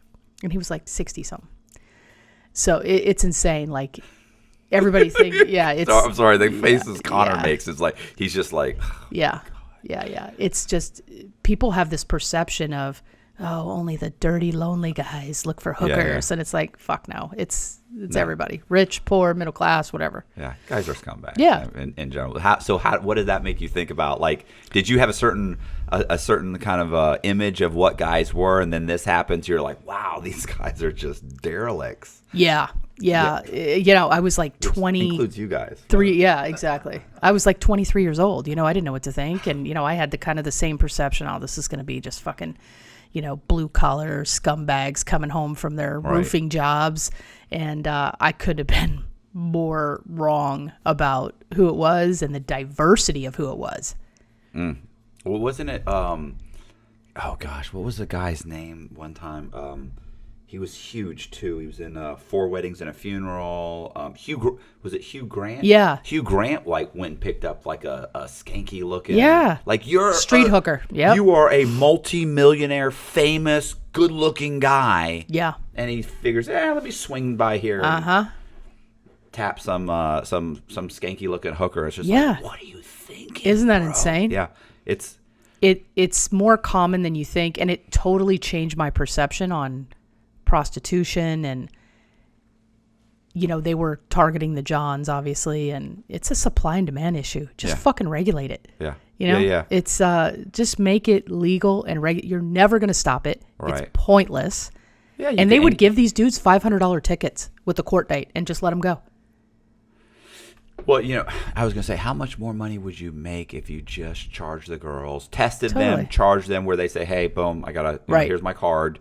If you want to know that I've been tested, and here's my card. Right. You know, then you'd make a ton. It's like marijuana. Exactly. Tax the shit out of it and regulate it. Right. And now you just, how much have you cut down on everything else from, you know. The beatings, the murders. I was going to say prisons and the arrests and all the money associated with having to, you know, and then you can. Like, it's just it's the same thing, you know. You could actually take that money and now you could have, you know, rehab clinics and whatever. Totally. You know, kind of like Amsterdam or something along those lines. Well, isn't there a maybe one county in Nevada that regulates and it's not actually in Vegas. Like you have to drive like 50 miles outside to get outside of the county, wherever county the Bunny Vegas Ranch is. And all that kind of stuff. Yeah. So it's clearly working for them, but it's just you just don't want to be the politician. It's hard to be the politician that votes for that and get reelected. You know, yeah, because they're hypocritical. Middle class America doesn't want to believe that. No, but they're buying them. Right. They just don't want to put it out. Same thing with marijuana, right? They don't want to. That's probably why the actual it's just because they know it's so prevalent. Yeah. They don't like, well, we don't want to throw these guys in jail. Yeah. Let's just hit them for $500 Yeah. at a court date. Right. Embarrass them a little Yeah. bit. But let's face it, if you really thought this was a serious, huge problem, well, then these guys would get in 6 months. Of course. Exactly. Of course, that was so funny too. Is like when you do something like that, people don't even realize. Like people are like, oh, he only got 90 days or 6 months, bro. Get up and go to jail for 6 months. Your stuff, everything's gone. Yeah. Like that's devastating. Yeah. You might as well give me 5 years. Yeah. Like, you get 66 months. You're done. Everything's gone. Most of them, their wives didn't even find out, or their girlfriends, because they literally got a ticket in their hand and they were home for dinner. So They didn't miss a beat. there was a thing on the BOP in the Bureau of Prisons where guys were getting a shot if they were caught having sex in prison. They were writing shots and mailing them home to their families, so that this was when HIV was just kind of coming out. This is in like the 90s. What does writing shots mean? Oh, I'm sorry. It's a disciplinary action. Oh, okay. So this man, this inmate was caught in a sexual act with another inmate, and then they would send it home to like their family so that they would know, by the way, that your husband went to jail, your boyfriend went to jail for 5 years, he's getting out, and while he was inside, He might have HIV. Right. They don't do that anymore, but that happened for years. So I think they were probably some lawsuits. He's been known to cure insecurity just with his laugh. His organ donation card lists his charisma. His smile is so contagious. Vaccines have been created for it. He is the most interesting man in the world. I don't typically commit crime, but when I do, it's bank fraud. Stay greedy, my friends. Support the channel. Join Matthew Cox's Patreon. Something. So what happened with then you went undercover. Did you go from that to narcotics? Yeah, so I was kind of moonlighting with Vice every, once in a while, doing 4 or 6 hour shifts, because it's overwhelming. It's like having the 7-Eleven and telling everybody it's free gas. That's how fucking the lines were. It was insane. It was like nothing I've ever seen before. So there was like 4 of us, 2 of us on one corner, 2 of us on another corner, and we couldn't keep up. Just people pulling in wanting to buy drugs. Fucking drive-through. No, the sex. Oh, okay. I thought you were talking about the narcotics. No, now. so then I kind of segued over to narcotics, and that was same thing. Fish in a barrel. It was just, it's simple. You're going in the projects and you're buying crack or methamphetamine, and then trying to build a case against somebody, or sometimes you would do some street level bust at the time, buy bust. We called it buy bust. Right. But most of the time it's at a case level. You're buying repetitively from the same person. Yeah, so you're buying and leaving. They don't even know. They don't even know no that idea. there's a case being built on them. No, and by the time that they get arrested, they've sold to probably 200 people. They have no idea who it is. Yeah. Right. And I never had to really testify to protect my identity. So I mean, when you go in those neighborhoods, did you ever pull up and they go, nah, she's a cop. She's a cop. They did at the onset when I was kind of really developing a persona. Right. So I have an aunt and uncle that were born mentally challenged, and they have a certain way of speaking, and I was so used to it as a kid that I was like, that's it. The grease in the hair, the blackout in the teeth, talk like you're mentally challenged. And that was my persona, and it fucking worked. After that, not a single person questioned my identity.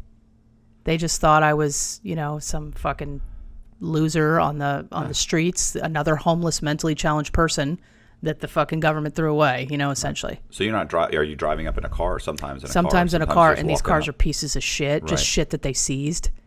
So I'd rotate them. Right. And sometimes I'd go with a partner. And we would just kind of do together. But I tried to stay away from the white guys just because that was kind of a easy beacon for a cop. I was going to say, I read an article when I was locked up. I read an article that was, have you ever heard of Don Diva magazine? No. Well, there was was it Don Diva? There was another Maxim. I think it was a Maxim. Oh, okay. Yeah. It's not around anymore. Yeah. Oh, I don't think it is anyway. I don't think so. This is But back yeah, when I they remember had it. actual Yeah, physical magazines. right. And there was a girl that was a professional, like she had a boyfriend, right? She was a black chick. She was a black chick, and her boyfriend was a drug dealer. He got arrested and went to prison, federal prison. She went to the DEA and said, "Look, I want to work on cases to get him out of prison." This happens a lot, right? It's called a third-party rule 35. And they were like, "Look, the problem is he went to trial. We're not going to. We want him to do the 20 years. He's gone. Like, we're not. No matter what you do, we're not going to let that credit go to reducing his sentence. It's not going to happen." Okay. So they said, "But if you are willing to do this, we'll pay you." Yeah, snitch. It was a professional snitch. Right. And she would fly around. They would literally, the DEA came in. They were like, "We're going to fly you here for a week." And they'd give her $3,000 or $4,000 for a week. And it's funny because she was in college. She had like a gold tooth.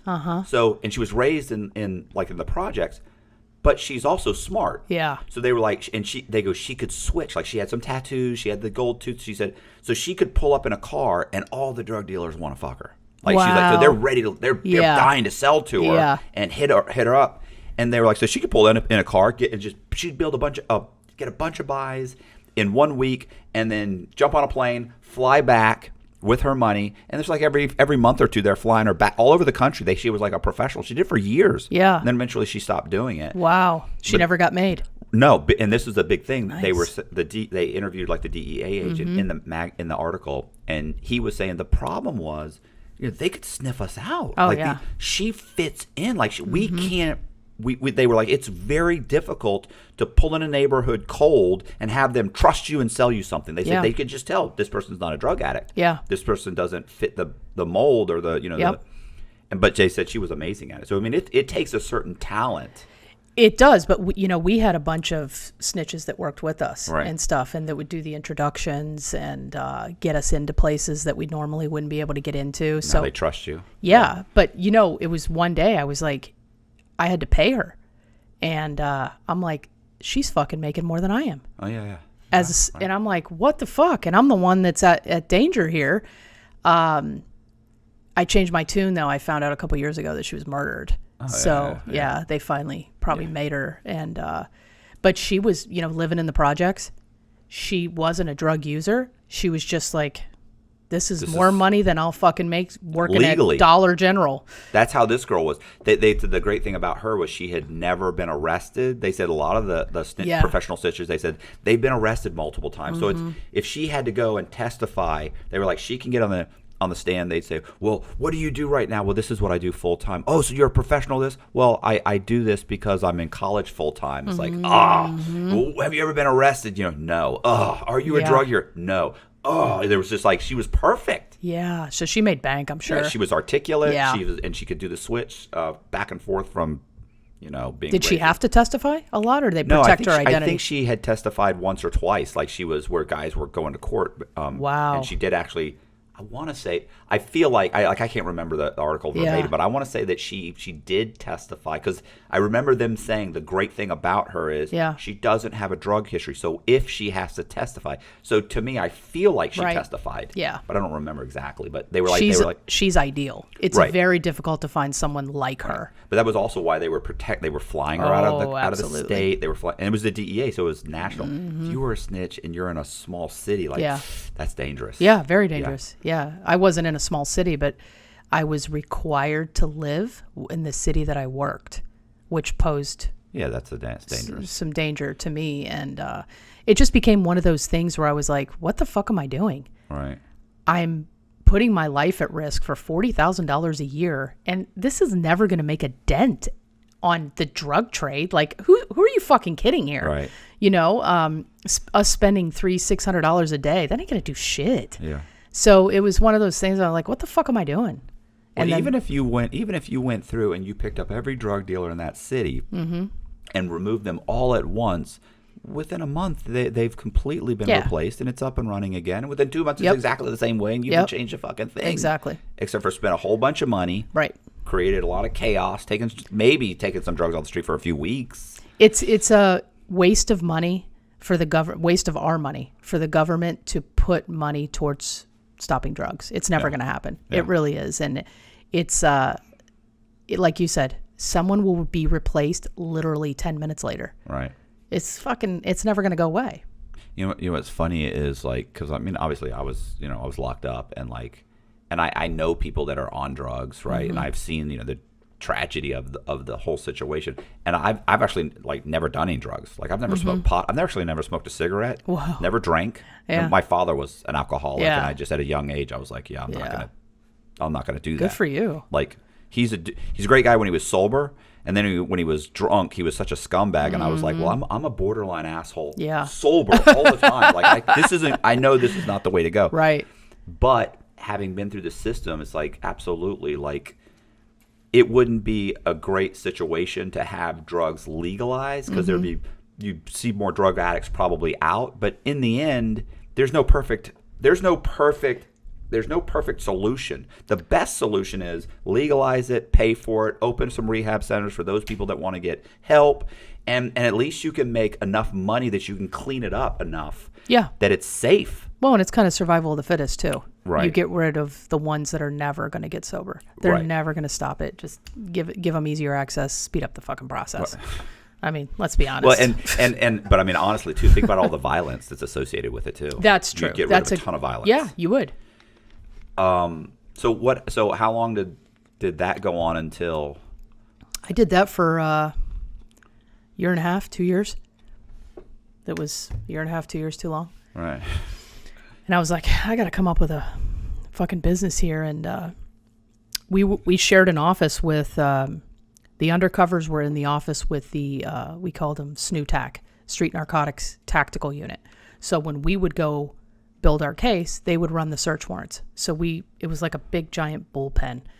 And every time we had a meth case, they were fucking suiting up like spacesuits Right. with fucking respirators and all this stuff. And I'm like, wait, what are you guys doing? Oh, well, we're going to bust a meth lab. Okay. So it's okay for my ass to go in there with nothing Right. and buy it, but you fuckers get all fucking suited up and protected. Right. You see what I'm saying? Yeah, yeah. Like, come on, man. So it's a matter of time before, I gave birth to a kid with 4 fucking heads because I'm going into all these goddamn meth labs, right? So that's when it was another trigger for me that I'm like, this is not sustainable. Right. There's no way. This could go bad at some point. Yeah, this is going to, there's a time limit on everything. That's why nobody lasts in narcotics for more than a couple years. Because you either get made or you're forced to do something you didn't want to do. Okay. Yeah. I'm missing something. Forced to do something such as what? Like crack. Oh, okay. Yeah. Oh, you were put in a position where my you're partner was put in a position where he was like, smoke the crack or you're going to get a bullet in your head. Right. Yeah. So he smoked the crack. So you're going through this whole thing, and you're already thinking, how do I exit? How do I get out of the just not just the unit or not, whole but thing. just the whole thing? Like there's just no upward momentum for I don't want my life to take this trajectory where I'm a police officer for the rest of my life. But but people do, and people to each his own. Love it, yeah. But I'm not into being in poverty for the rest of my life, so it ain't gonna happen for me. So I'm racking my brain. And I quickly realized I have no fucking transferable skills to get a job anywhere else, right? Yeah, it's like that or security. I can buy dope.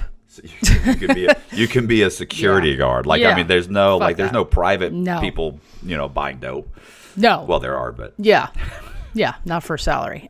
So I was just trying to figure out what am I gonna do, and I'm like, fuck it. I think I have to go back to school and get my MBA. I've got to diversify. I've got to get away from this because I'm essentially branded myself, right? All I had done was law enforcement. Right. So I needed to kind of diversify myself. So I'm in, getting my MBA at night while I'm working during the day. And I'm meeting all these people that are, fucking bankers and financial advisors and all this other bullshit. And I'm like, I don't fucking want to do that. And I go to work one night and this woman asked me when we're coming back to clean up the blood from her son that was murdered. And I was like, oh, we don't do that. She's like, well, then who does? And I'm like, I had no fucking idea. Nobody had ever asked me that, ironically. I'm working in the worst neighborhoods, tons of homicides, tons of suicides, and no one had ever asked me that. So I started asking around, and everybody basically said, we don't know and we don't care. Right.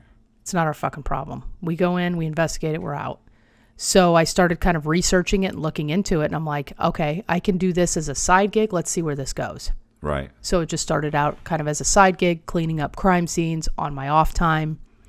Well, what was the first one you did? Like, I mean, did you go out and get some business cards, set up a website, or you just? Yeah, I mean, I had no money, right. as you can imagine. I was making $40,000 a year. I had a roommate, so I couldn't even pay my bills. So I found this training school in Dallas, Texas, and I called this fucking guy up, and he was basically doing what I'm doing, but teaching other people how to do it too. So I said, hey, I want to come to your training school. And he said, okay, it's $2,500 for a week. And I'm like, fuck, that's all I had in my account. Right. Literally all my savings. So I'm like, fuck it. I'll take my only week of vacation, the last bit that I have in there. And I went to his training school in Dallas. I was in Kansas City, so it wasn't too far. And I met these two guys in there. There was like 20 people in there. And I met these two guys that were from Oklahoma. And they were partners, and they're like, we're going to start doing crime scene too. We're nurses by day, so they only work like 3 days a week. Right. And I said, well, how did you get the money to do your startup? And they're like, we walked into a bank and asked them for an SBA business loan, and they gave it to us. So I'm like, no fucking way.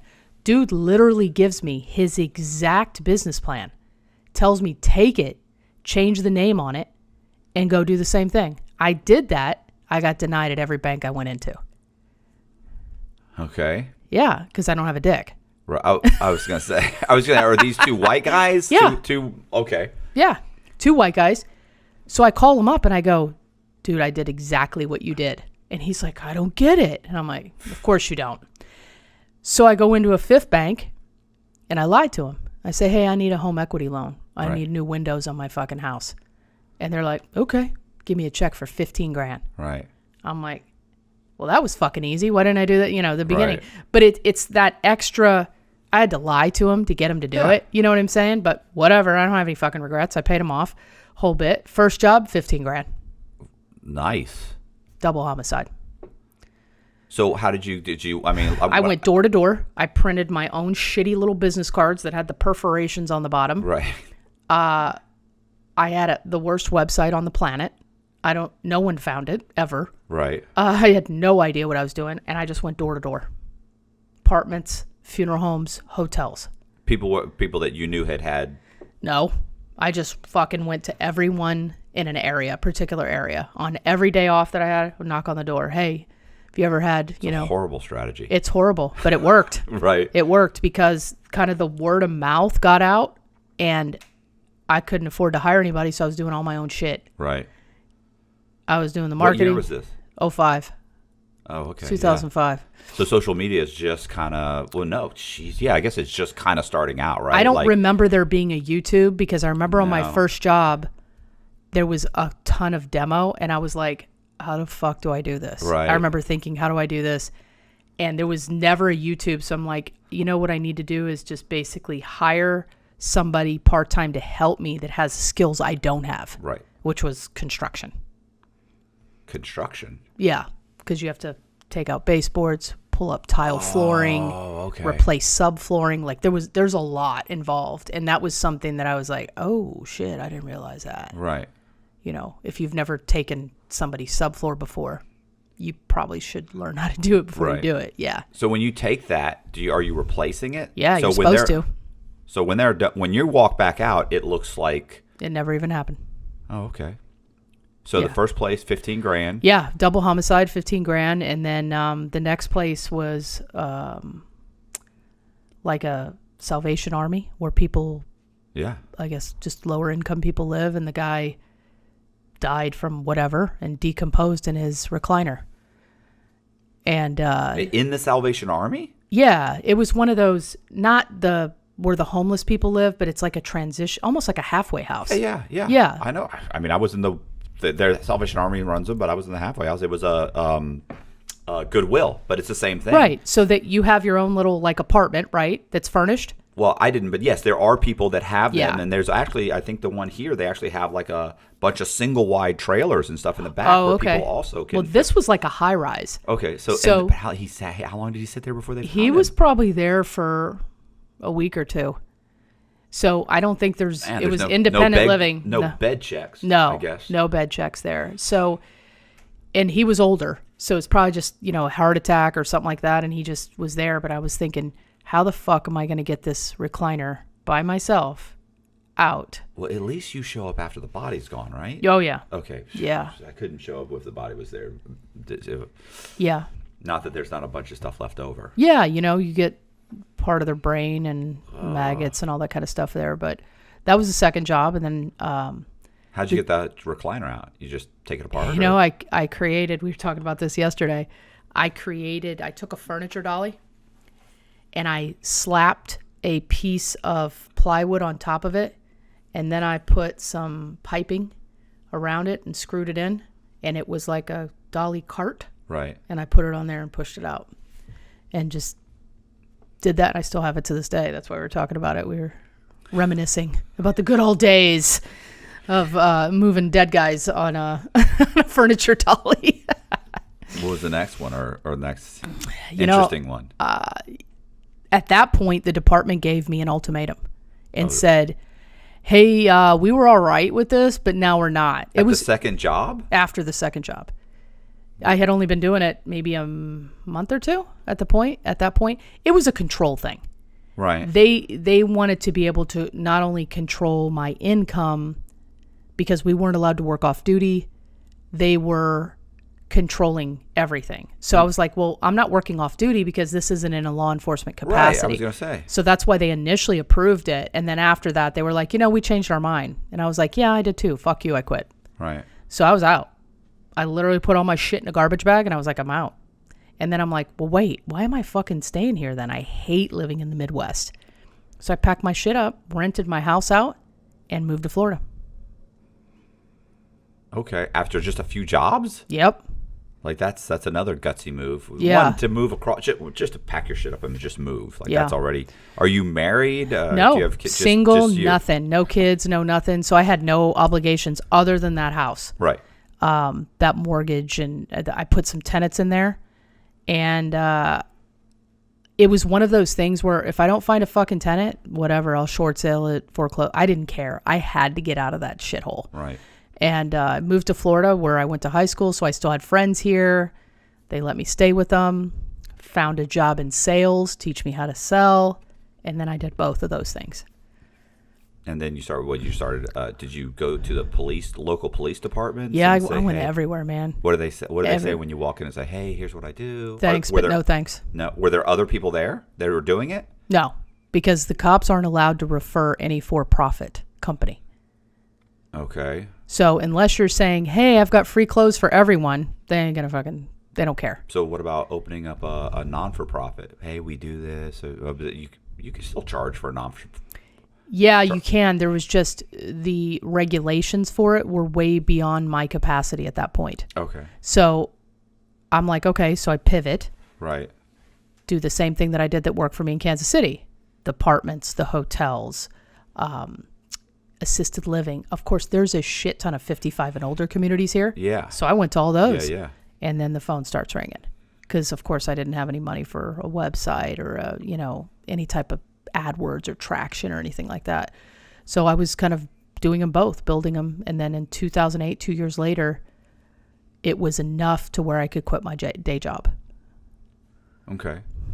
But now you're doing stuff. It's not just like retirement homes now. It's for the police. Like they don't call you, but so the victims' families or landlords or owners of what they call up and say, hey, listen, there was an issue. This is what happened. We need somebody to come clean this up. Right. But the cops don't. No, they still won't to this day. Seems like bullshit. Yeah. Whatever. But okay. So and you don't contact these people, do you? They're just finding you. Yeah, I mean, there's no way for me to know that if you had a suicide in your house. Well, it could be, I was going to say newspapers. Or They don't post it, suicides. No, what about police reports? How do I get them? How do I know where to go?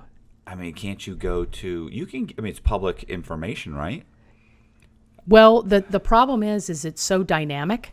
Right. It's happening so quickly. Right. You It's can't impossible. wait 2 weeks. No. You can't wait 2 weeks. And if it's an open case, they're not going to give you the freedom of, no, they're going to wait till it could Of be, course. might not be It could be solved for months. months. Yeah. So the sense of urgency is there, and the way to get that is when people are freaking out, who the fuck's going to clean this up? Yeah. Where are they going? The internet. Yeah. So I had to basically suck it up and bite the bullet and put all my marketing efforts on the internet. Okay.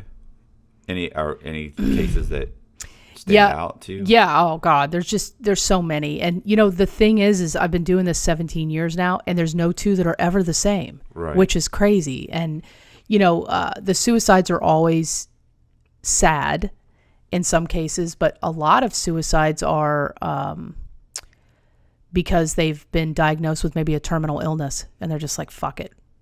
Which, can't say that I blame them, right? Who wants to rot away? Who wants to live like that? So, and then there's some where, it's like a 16-year-old kid, and it's like, fuck, those are heavy.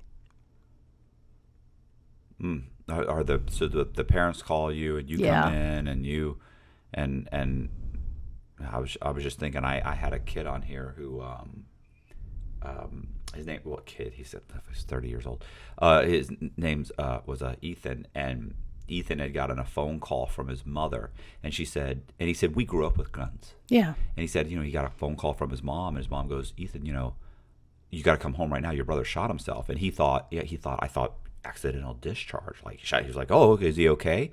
And she goes, well, I don't think he's breathing. And he was like, oh, fuck. Shit. So he drives home, and he walks in, and he said, he was my brother's, he said, skull, brains, everything. He said, bodies on there are all over the back wall. Yeah. And he said he was just like, half his head's missing. Like, it was like he stuck a gun, I guess, in his mouth and blew his brains out, or maybe the side of his head or something. But yeah. And they had no idea it was coming. No. And that's the odd part, is I can't tell you how many people say, we have no idea why, or, we didn't see this coming. And it makes me wonder, did you not see it, or did you not look? Right. Because it rarely, in my opinion, happens. We just ignore the warning signs. Like, you didn't realize it was or this you're big so of a busy deal. in your day-to-day that Right. you don't realize that your kid's suffering, and suffering in silence, which is even worse. So the homicide, what happens with the homicides? Like, there's... Yeah, the cleanups for the homicides are about 12-13% of what we do. So thank God they're not a lot. Not that homicides are down by any means. What that means is essentially it's happening in public places, streets, parking lots, things like that they're not getting cleaned up.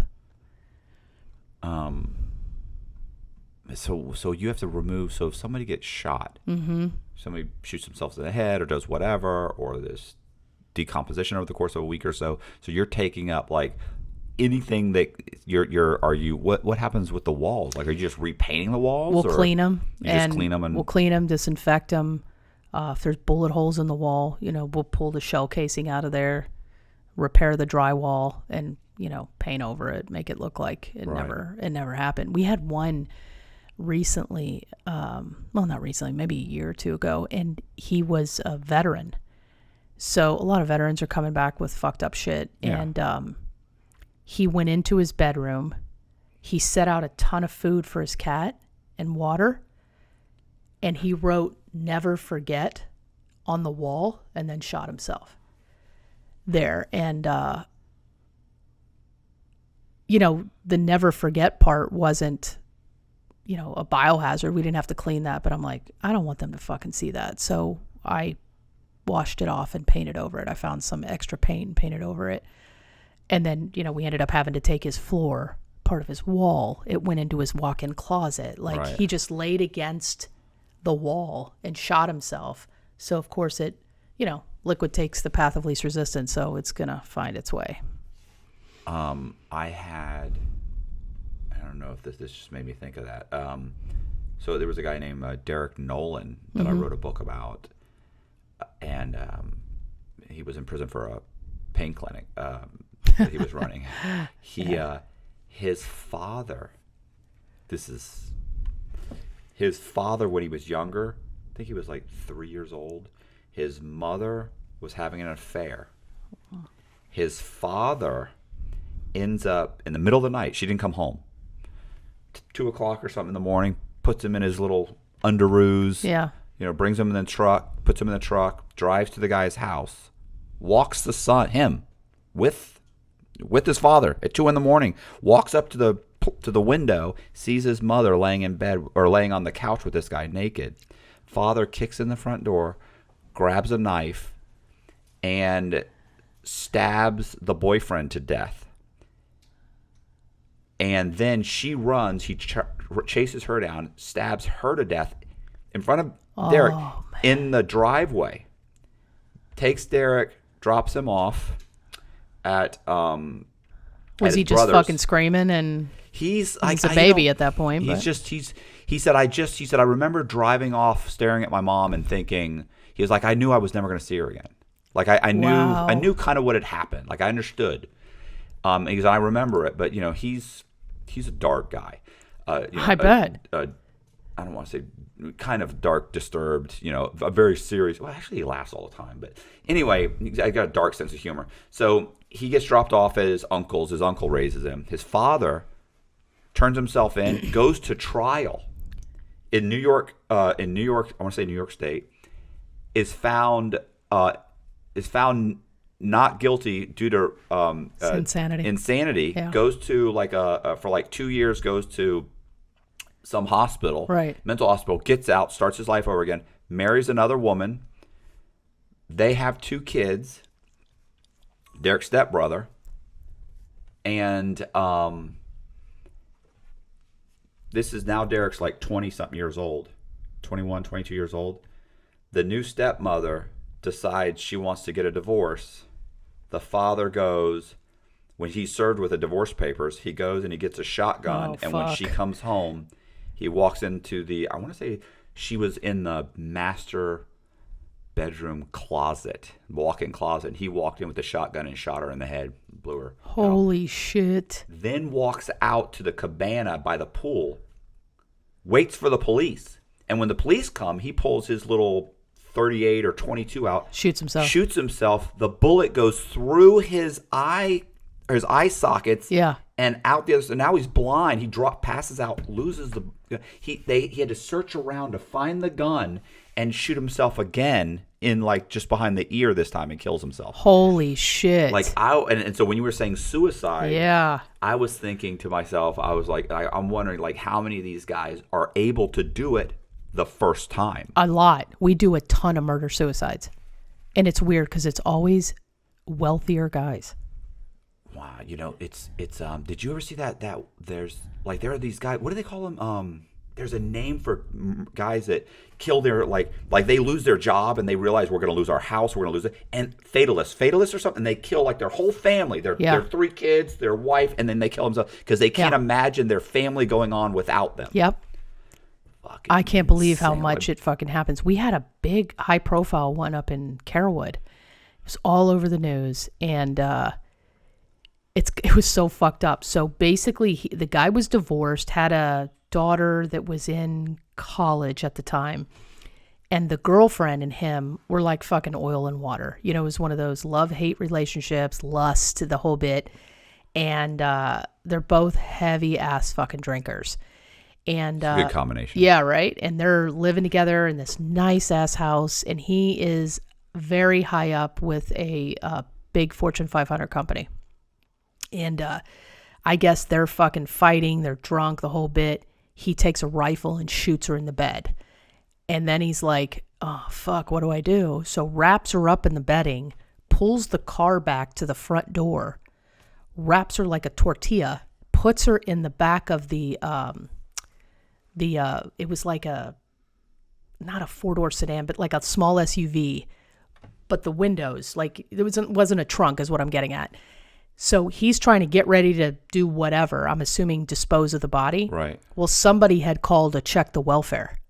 And the cops show up. Because they heard the gunshot? No, because they hadn't heard from her. Okay. In a while. It'd been a day or so. So it'd been a day or so. So he shot her and she was still... Yeah, he's trying to figure out what is he going to do with her. So he didn't have her in the trunk of the car within an hour. This is a day or so. Yeah, a day or so. He puts her in the trunk of the car, and the cops show up, just check the welfare. He gets ready to walk to the door to knock on the door, and he sees the wrapped body in the SUV, and he's like, holy fuck. So they all back out, right? And now they're surrounded the house, and this guy has his own gas mask ready. So he's got a gas mask, he's set up armory of guns in there, and he makes it well known he ain't coming out. And so they're like, fuck. They start shooting tear gas in there. Doesn't even faze the fucking guy because he's got the respirator on. He must have been the entire time writing this letter. I did this because of this. Like, he explained the whole fucking thing and then ends up shooting himself. So they crash through the front door with the battering rams and the whole bit, and he's dead in the bed. So the letter basically said, love her to death, but that bitch is toxic as fuck. And she sounds like she's the problem. Yeah. She's really the problem. Exactly. Yes. But his problem was he couldn't walk away from her. Yeah. And I leave everything to my daughter, and the personal representative that I want to handle this is a friend. Like, he had everything. And then what he did was fucking smart. Instead of writing one letter, he made like 12 photocopies and hid them around the house. So I guess he was afraid that somebody would hide the letter or misconstrue it. So he put it. So we actually found the actual letter, unbeknownst to us, because he had made so many copies of it. It was crazy. I mean, this happened just 8 or 9 months ago. The level of narcissism. Yes. To plan. Not only do I want to have complete control of my life, but even after my death, I want to have 100% control of. I want to have the last word. Right. That's how I read it. Right. Is I need to have the last word. Yeah, I loved her, but we were toxic for one another. She, it said something like, she was forcing me to not see my daughter, forcing me to choose her over my daughter. So they both were just fucked up. Yeah. And so he left a hella mess, let me tell you. Oh my God. Yeah, hell of a mess. We're a horrible species. I know. Like. Yeah, humans are fucks, man. The worst predators on the fucking planet. Yeah. I mean, so after seeing all of it, like just everything that you've seen, like what? Like, it's your look on your face. I mean, I know what you're gonna say. Like, and what do you know? What is your opinion of just humanity in general? I never had a good opinion to begin with, but now it's just. You weren't a big fan, did you? It's in the fucking sewer. You know, it really is. Law enforcement often questions him, not because he's suspected of a crime, but because they find him fascinating. He is the most interesting man in the world. I don't typically commit crime, but when I do, it's bank fraud. Stay greedy, my friends. Support the channel. Join Matthew Cox's Patreon. When you do what I've done for as long as I've done it, you really people just don't value life. You're expendable, right? And it's obvious. It's day to day, Oh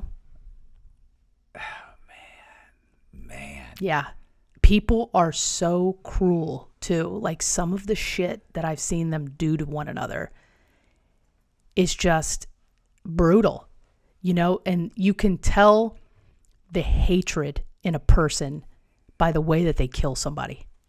Because there's a lot of easy ways to kill people. Yeah. But when you want to blast their fucking head off with a shotgun, that's a hatred right there. Yeah. I think I've done more murder-suicide cleanups than I've done homicide cleanups. Jeez. And dudes just can't stand to be broken up with, I guess. Yeah, that's. They're just like, you know what? I don't want anybody else to have you, so I'm just going to kill you too. But don't kill the fucking dog. Come on. Is that what happens? They kill the dog too? Sometimes. And she loved that dog. Yeah, but I love the dog. So that's why I say don't kill the dog. It's just, I can clean up eyeballs, brain. Did you see the thing? Did you see the commercial Danny did from Concrete? Yeah, the parody. Yeah, you know who Danny is? Yeah. Oh, have you done Danny's show? No, but I saw his show on Concrete. Oh, you should do Danny's. Yeah. He's right. That's what I've heard. Julian told me about him. Yeah, he's great. Yeah. Did Julian put you in contact with him? Yeah, I think so. Next, that one's we were coming here first, and then we're heading over to that one. Oh, okay. Oh, today? No. I was gonna say that's not what my fucking schedule said. I still have to reach out to him. Oh, okay. Julian was like, he wants to get her on there, so we're gonna Yeah, he's great. He's way better at this than me. Like he'll answer because trust me, in the comment section, people will be like, "Bro, like you could have asked her this, you could have asked this, you should have said that." I'll be like, "Oh, I didn't even think about that." But Danny did a commercial one time. It's hilarious. Where the guy, his girlfriend gets deployed because he makes commercial. You can leave all this in here. It's like Danny, I showed you this commercial. Do you remember? It's hilarious. It's in such a sick. Like I died laughing. Some people are like, "Oh my god, it's horrible." I'm like, "Oh well, yours too serious." So where Danny, there's a guy and his girlfriend. Like the commercial is the guy and his girlfriend and her Labrador. And they're watching the movie. They're at the movies watching, or sitting on the couch watching a movie. They're running on the beach. They're in love. They're together. You could tell she loves her dog. Yeah. And everything. So then one day they're laying in bed, and the phone rings, and she gets a phone call, and she's like, and she looks at him like, and he's like, "Oh my god." She's packing up her stuff. She's in the military. Oh. Packs up her stuff, puts on her vest, puts on everything, has her bag, her duffel bag. He drives her with the dog, drives to the airport. She's telling the dog goodbye. It's very romantic. Like you're like, this is so sweet. Like there's the music. Mm-hmm. And then he goes, and you can see him with the dog at night, sleeping with the dog, walking the dog. He's alone. She's gone. Yeah. Then he drives back to the airport. And Danny in Tampa International had to get a permit and everything. And they're in the parking garage, and he's sitting there with the dog waiting. And all of a sudden she comes out, and there's this massive 6'4" black guy who's carrying her. And she's with him, and she's all hugging him and kissing him. And he's also in the military, and she's walking, and he's like, "What the?" Uh-huh. And he sits there, and all of a sudden he pulls out a gun. And he sticks the gun to the dog, boom, and shoots her dog. And he sticks the gun to his and it's the funniest thing you've ever seen in your life. Stop, don't judge me. He shoots the dog and then himself. Shoots her dog. Does she see it? Yeah, she's there. there. Okay, They're like screaming, and then he shoots himself, and then so he did that commercial for a jewelry store. Oh fuck! So he has an alternate, and that's just his own alternate. He said because when we were talking about putting it together, he and his buddies were like, "Wouldn't it be funny? She walks out with another guy, and he shoots her dog." Yeah, but how does that correlate with a jewelry company? No, he does that. He made a separate. Oh, a separate one. So he did it as a spoof because he's like, "We're already here. Yeah, we have the it's easy to shoot her going, and she turns to him and she runs and they hug and she hugs the dog and kisses the dog and then that's it." He said, "We ought to go ahead. We'll take a gun." Yeah. So he did the separate one. He goes to when he pitches it to them. Yeah. They have 20 people in a boardroom. Holy and fuck. he shows that one, the Were one they with all the freaked murder. out? And he said, "I think they're gonna die laughing, realizing it's a joke." Oh no. He said, "Bro, crickets." I bet. And he said they look at him. They're like, they were horrified. Read the fucking room, man. Danny, we really don't. And he said, I realized right away that they're not thinking. He's like, okay, that was just a joke. It was just a joke. Hold on, I got that. He said, and then I play the other one. They're like, oh, okay, that's much better. Okay. He said, they have no sense of humor. No, of course not. It was. Read the room. I will show you the video. Yeah. You're gonna be like, you just don't see it coming. Yeah. As I'm sure many of these people did, and I'll get back. Yeah. Sorry, I'll be serious again. No, it's okay. Sorry. Then it'll be muscle memory for me, and I'll just pick up a mop and a fucking bottle, and I'll just start cleaning. And I'm like, boom! whoa, wait, this is a commercial. Hold on. Yeah, this is a commercial. Hold on. Yeah. Oh my god. Have you seen Breaking Bad? Yeah. You love it? I've seen everyone I've seen was good. So you haven't seen it through and through? No. Give me that. When that series was huge, I was locked up, and it's hard to watch. There's no excuse now. There's Netflix. There's just fucking no excuse, I just got through Game of Thrones. Oh, I couldn't do it. I'm working on, we're working on I think it's the language. Really? Why? I don't want to have to pay attention that much to understand what the fuck kind of English are you speaking. What did I watch? What did we watch the other day? You know what? Did you ever see not what's the name of it? You. The series You? Yes. He's a serial killer? Yes. And he stalks these chicks and yeah. That's a great one. It is. But there was 3 seasons, and then I think the new season's coming out in a month or so. That's a great one. He's constantly cleaning stuff up. Yeah. So yeah. Yeah, he's the one who's got him locked in a cage, right? Yeah, because he's always trying to fight the urge to get rid of it, and he'll argue. He actually does ends up letting one guy go, and that guy ends up being like a huge confidant of his, who's like helping him. No shit, I missed that part. He was already like a criminal anyway. Oh, okay. And so instead of turning him in, he's like, "Hey, man, I like your style. Well, yeah. You know what's so funny about that? I want to kidnap chicks too." Yeah. Well, you know what's funny about that? The whole time he's talking to this guy and he's locked up in the cage, he's like, "You don't understand. I'm in love with this girl in Thailand, and I've sent her $30,000 to get a surgery." And he's sitting there going like, "There's no girl in Thailand. Like, are you crazy?" Yeah. But eventually he lets him go. There is a girl in Thailand. He goes to Thailand. He's living in Thailand, and he's remotely like helping him. Shut up. It's a great All right, show. I missed that season. I got to watch that shit. Super dark. Yeah. Super dark show. Well, I mean, I would think that, my life is dark, so it's yeah. okay. Yeah. I like it. How often do you do this, the cleanup? Like, is it pretty semi-consistent, or do you have weeks when you're doing nothing? No, and it's suddenly, consistent. But, we have other services, too, like meth lab cleanup that we'll clean meth labs, that don't involve. I love the way you say that. Just it's just kind of, done everybody. like, hey, pass the broccoli. We also wash cars. Yeah. Oh. Yeah. Only if there's blood in it. Right. So meth lab cleanup. Jesus. Yeah.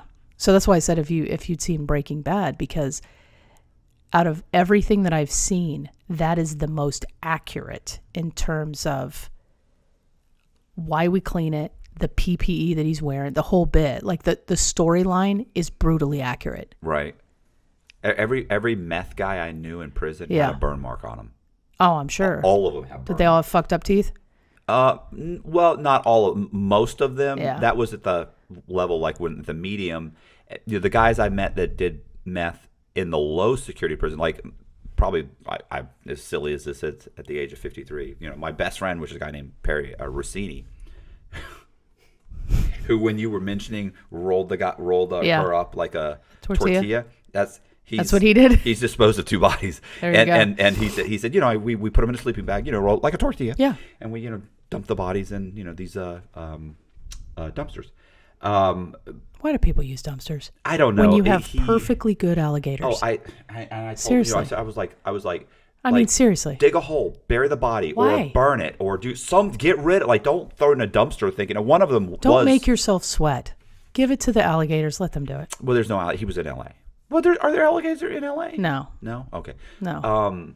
But anyway, he. But like, this is prime spot right here. But he was in. He ran meth labs. Mm-hmm. But they weren't like double wides in the bathtub. He ran them like they rented penthouses. Yeah. This was a high end. This was when crystal meth. Like, so they were making ice. Yeah.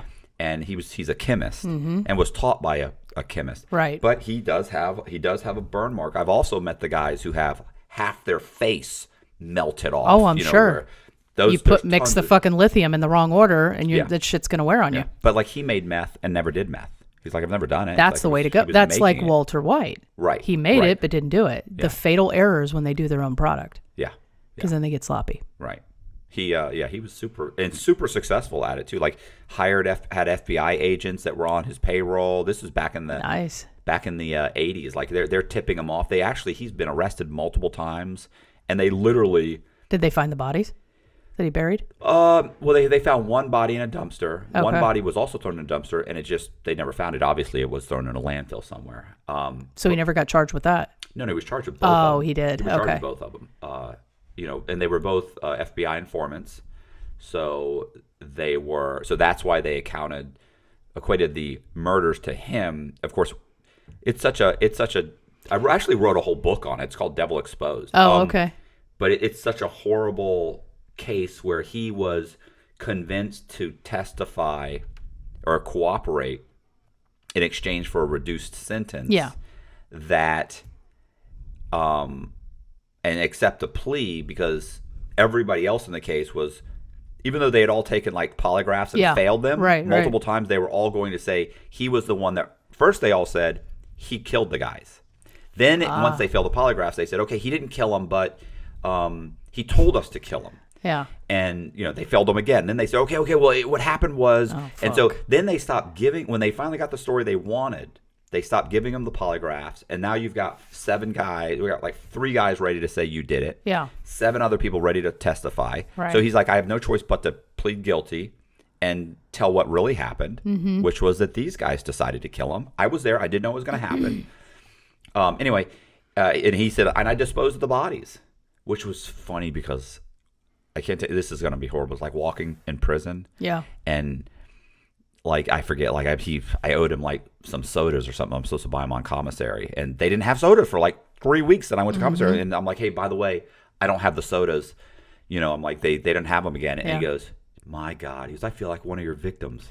Like that. And I go, hey, bro, my victims are alive. He's like, you know damn well, all I did was move the bodies. And I was like, and I remember stopping thinking, this isn't a normal conversation. No. Like, this isn't, not at all. This is not your typical guy conversation. But is it true what they say is that, you go into prison with a high school diploma and you come out with a PhD? You've heard me say that. No, I haven't. Have I not said that? Well, listen, exact. I was in law enforcement, so that's the kind of the common thing. So it is true. Oh, absolutely. So do you believe that there's a perfect crime where you can't get caught? I believe there is, as far as let's say fraud. White collar. Yeah, white collar. There definitely is. My only problem with saying that is it's like with me, like I didn't get caught. It's the fly in the ointment that throws everything off. And I'll give you an example. I always use this example is I had a girl one time who we rented a house, transferred the deed into somebody else, into another name, a stolen identity. We have perfect ID. Everything's perfect. Refinanced the house twice. We've got about $500,000 coming to us. She goes into a title company to get the check, signs everything. The picture on the ID is her. Yeah. The woman at the title company has her sign everything, looks at the ID and says, this doesn't look like you. And it is her. It's her. Yeah. And she goes, it's me. She said, I had darker hair in the picture, but it's me. Looks at it. Another woman comes in and says, yeah, I think it's her. It's her. And she goes, I don't think so. And she says, listen, you've signed. I'm not going to give you the check. She said, what I'm going to do is I'm going to make some phone calls. If everything checks out, I'll mail you the check or you can come back and get it. I'm sorry. I just feel like something's not right. Now, there's nothing that wasn't right. It was the only thing. The police said the only thing was that the picture didn't match. I said, but the picture did match. And they go, no, we know. It's just weird that she felt that way. And even she said, I just didn't look like her. Like, how do I account for me doing everything perfectly? Right, yeah. You fucked up right, and stumbled onto my crime. Damn. Like, that's what happened. She starts making phone calls, and eventually she finds out that the warranty deed, the person that we bought the house from, didn't sell the house. He's like, I didn't sell the house. What are you talking about? You're borrowing money on my house. And no, it's in my name. No, here's the warranty deed. He's like, that's my tenant. Oh. That switched that. So it unraveled. Had she not made that mistake, it would have been, the crime would have been fine. Like, I was running a crime where I was making synthetic identities. Yeah. And buying houses for $50,000, recording the sale price at $200,000. So now the houses appear to be $200,000. Buying them all in one area. Right. And then I'm borrowing money at the $200,000. So now I've got appraisals that say the house is worth $200,000. The comparable sales are $200,000. Right. I'm borrowing $180,000 on a house I bought for $40,000 or $50,000. Right. Pulling out over $100,000 per house. So each person bought 5 or 6 houses. So each person's borrowing $1 million. There's a profit of $600,000 or $700,000. Right. And then we make a few payments and let them all go into foreclosure. And the banks are foreclosing on the houses, not realizing that they just they realize, of course, when they resell them, we made a mistake. Like we lent too much money on a house that wasn't worth it. Right. But the comparable sales were there. Exactly. And this happens legitimately in the real world scenario. It does happen. And because you bought in the same neighborhood, they couldn't you elevated prove. the Exactly. appraisals. Right. So the reason that whole thing imploded was because that person didn't recognize the thing, and that sparked an investigation that got to somebody else arrested, and that person cooperated, and they started a task force, and they said, this is what he's been doing for almost 2 years now. He's borrowed over $11 million, and then they come to arrest me. Fuck. So the whole thing fell apart. So is that the perfect crime? To me, it was the perfect crime because I'm stealing from you. I'm telling you there's a loss, and you're saying it's perfectly legal. We'll just take the hit and move on. And I was spreading it out. It was working. So is it? Yes, but the problem is that, like, to me, committing fraud is something that I could very easily pull off. What I can't account for is the fly in the ointment. Yeah. And I can't, at my age, I don't have another run in me. Right. I can't go Yeah. back to jail. Yeah. I can't. 5 years. I'll be lucky if I can get myself together enough to retire at 65 or 70. Right. Like, think about it. Start your life over at 53 years old. Yeah. No, I mean, Or when 50. you talk about that, but the drug game, that's a short lifespan, Oh, man. these guys are, and they're They're insane all to cutting take that each other. risk. Right. Yeah. For And nothing. They're cutting each other. But by the time that 100% pure ice hits my level, Right. it's been cut so many times with fucking baking soda and sugar and everything else that it's so diluted. It's like 20% of product. What is the fentanyl? Fentanyl now. Now, it's going in. So you know what's interesting about that is, everybody's like you were saying, it's all different levels, Yeah. right? I know a guy who owns several title companies in this area. He's hired me several times to do promotions for him. Mm-hmm. I didn't know that he had a drug habit, and he died from fentanyl about a year ago. Shit. Didn't even know it till like 6 months ago. I called up just to catch up with him. Yeah, but is he one of those guys that was using fentanyl or using other stuff that was cut with fentanyl? Apparently, he had like a heroin habit. He would get clean for a few years. Right. Super successful. Was he aware though that the fentanyl was in the heroin? I don't think so. See, that's happening a lot. Right. No, that from what I understand is the guy I talked to. I ended up talking to a friend of his.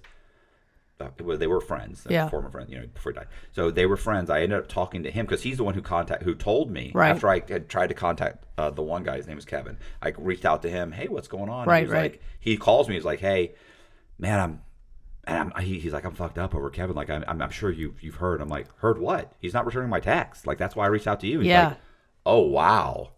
He's like, yeah, he would get clean for 4 or 5 years. Ooh.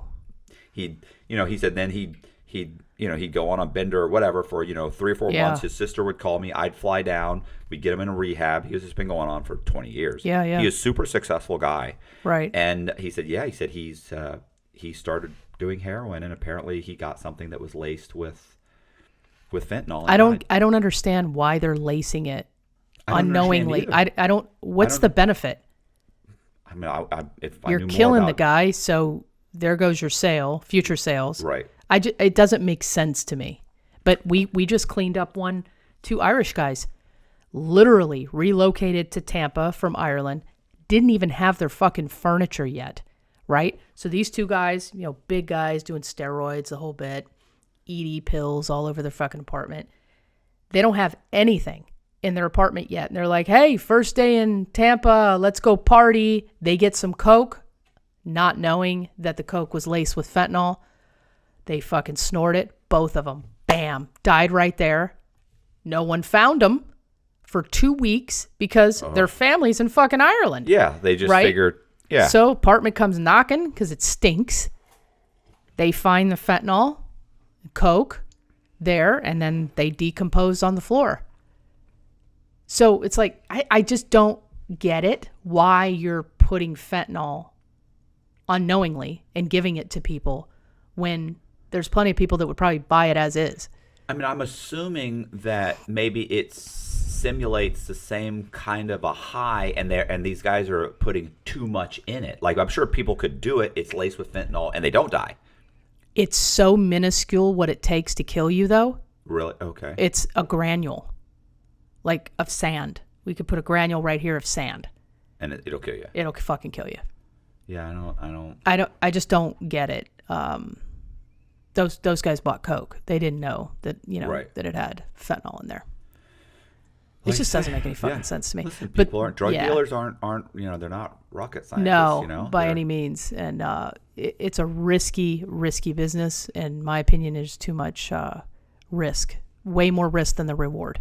I forget. I read a book about a former. It was a retired drug enforcement agent, and there was a filthy rich pastor that ran one of these mega churches, and his son had been caught smoking pot, and he brings in the DEA agent who works for him as security and says, what's going on? I give money to drugs, all these drug things, and all. He's like, I mean, this isn't.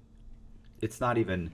It's not making a dent. He's like, what would make a dent? Yeah. And the guy says, well, in the DEA, we used to shoot the shit. We used to say, well, you know what? If you poisoned a good portion of the drugs that are out there, people would go into rehabs. You'd kill a lot of people, hardcore dealers. It's actually not a bad idea. Right. Well, he ends up going to like Colombia or something. He gets some a mushroom that shuts your liver down, but you have to take it over a long period of time. He's like, that way you can't just poison the drugs because very quickly it'll kill 12 people, and they'll realize this is what it is and it'll stop. You have to do something that you can get out there in the whole community where hardcore drug users will be hit over time, and then people won't know whether they're using it or not, and eventually it'll hit the news. It'll still be out there. People won't know, and they'll clean up because they'll be scared because Jimmy died and Tommy died and so-and-so's in the hospital, and I need to get clean because I've been taking some of the same stuff. So they do this. The whole book is designed. It's an amazing. So maybe this has been done by the U.S. government because they're the ones that are benefiting from it, right? But these guys are dying right away. Yeah. Like, and then there's scare out there, like you were saying. That's a really good point. But I mean, does the government even want to shut down, drugs? Like, why wouldn't you? Like, just like you said, why wouldn't you just regulate it? Tax regulate the shit out of it. Right? Yeah. Like they regulated marijuana. I don't see people jumping off buildings. Like, I don't see this as being a horrible thing. No. This isn't changed. I think it's just put a ton of money back into the government. So that it works. Yeah. I mean, other countries are doing it. They're regulating the prostitution too. You know, Amsterdam and even here, one county. So I don't get it. Doesn't make much sense. Yeah, I was in the middle of when I went to Amsterdam last year. It was the middle of COVID. Like everything across the board was shut down. But yeah, didn't look like a horrible place. No. Look, reminded me of Venice. Yeah. It was very nice, very cool. I mean, everybody seemed nice. I didn't see a real issue. Yeah. So I bet they have low violence. They do have low violence. Considering the they have low violence, they have low crime, they have low across. Of course, everybody's happy, relaxed. Yeah. I don't have to break into 3 people's houses to get enough money to buy my crack. Exactly. I just get some weed. Yeah, I agree. Think you're onto something. Yeah, I'm the first person to say that. Yeah, this is a dead. That horse has been beaten to death. Yeah. So any other things that you can think of that there's the stories of what people do to one another. We had this chick once. Her dad put a pillow over his head and shot himself in the head to just mask the sound, and we're in there and we get there and she calls us for the cleanup and she insists on sitting in there and watching. And I'm like, oh, that's fucking weird, and I'm thinking, well, maybe it's closure for her. Right. Like she needs to see it and stuff. So she sits there, doesn't say a word, just like kind of a creepy, sits there in the corner, watches us clean it up. And then, I'm pulling the bedding back and stuff. And I find part of his jaw with a tooth in it. And she sees me grab it and I'm getting ready to throw it in the red bag. And she goes, no, I want it. I'm like, wait. What's going on? You want that? Nobody's asked me for that. So I was like, fuck, what do I do? And I'm like, okay. And I give it to her. And she grabs it and she walks off. And the next day we get back to the job. It was a decent sized job. Come back the next day and she's fucking wearing it around her neck on a necklace. That's how you keep daddy with you, folks. I mean, Jesus, wow. That's... Yeah. Yeah, people are very, very strange. People are fucking weird. Yep. Weird. That was the first time and last time that's happened, that somebody wanted to wear it. But you got like Angelina Jolie. Wasn't she wearing like a vial of blood? Blood from Billy Bob Thornton. Yeah, Billy Bob Thornton. And, they both wore. Yeah. So maybe that's a thing. I don't know. But a jaw and teeth that's going to literally decompose on your... Hey, babe, what's that new perfume? What? I don't... Decomp. So it wasn't... So we're not... So there's like still stuff attached to it? Yeah. It was a piece of the jaw with the tooth. It would look like an incisor. Yeah, and she had it on a rope, like a chain. And she was proud of it. How old is this chick? 27, 28. Wow. Yeah. She's younger. Yeah. She lived in the house? No. She didn't live in the house, but but she was there when he... Well, she's the next of kin. No, I'm saying she was there when he tried to kill himself? No. Okay. No, so I'm wondering she was why there when I tried to clean it. I guess he wanted to mask the sound or whatever by putting a pillow there. But Yeah, she was eccentric, to say the least. Yeah, that's a polite way to say it. Yeah. Man. So how often are you doing this? Every day. Every day? Every day there's something. Is it just you? Oh, you have no. multiple employees by this point, It's right? grown. You know, we've got about 48 locations across the country now. I didn't realize it was... because I franchised it back in 2016. Okay. So Tampa is like our corporate headquarters. So Right. it's one of the largest offices, of course. Right. You know, we've got media team and marketing team and financial team. You know, it's definitely grown from where it was. You know, I started out It's a being by large corporate myself. structure at Yeah, this point. yeah. Okay. And now we have like 21 employees in corporate, and there's about 95 employees among the other locations. So When did you open the... when did you start your YouTube channel? 2019. Okay.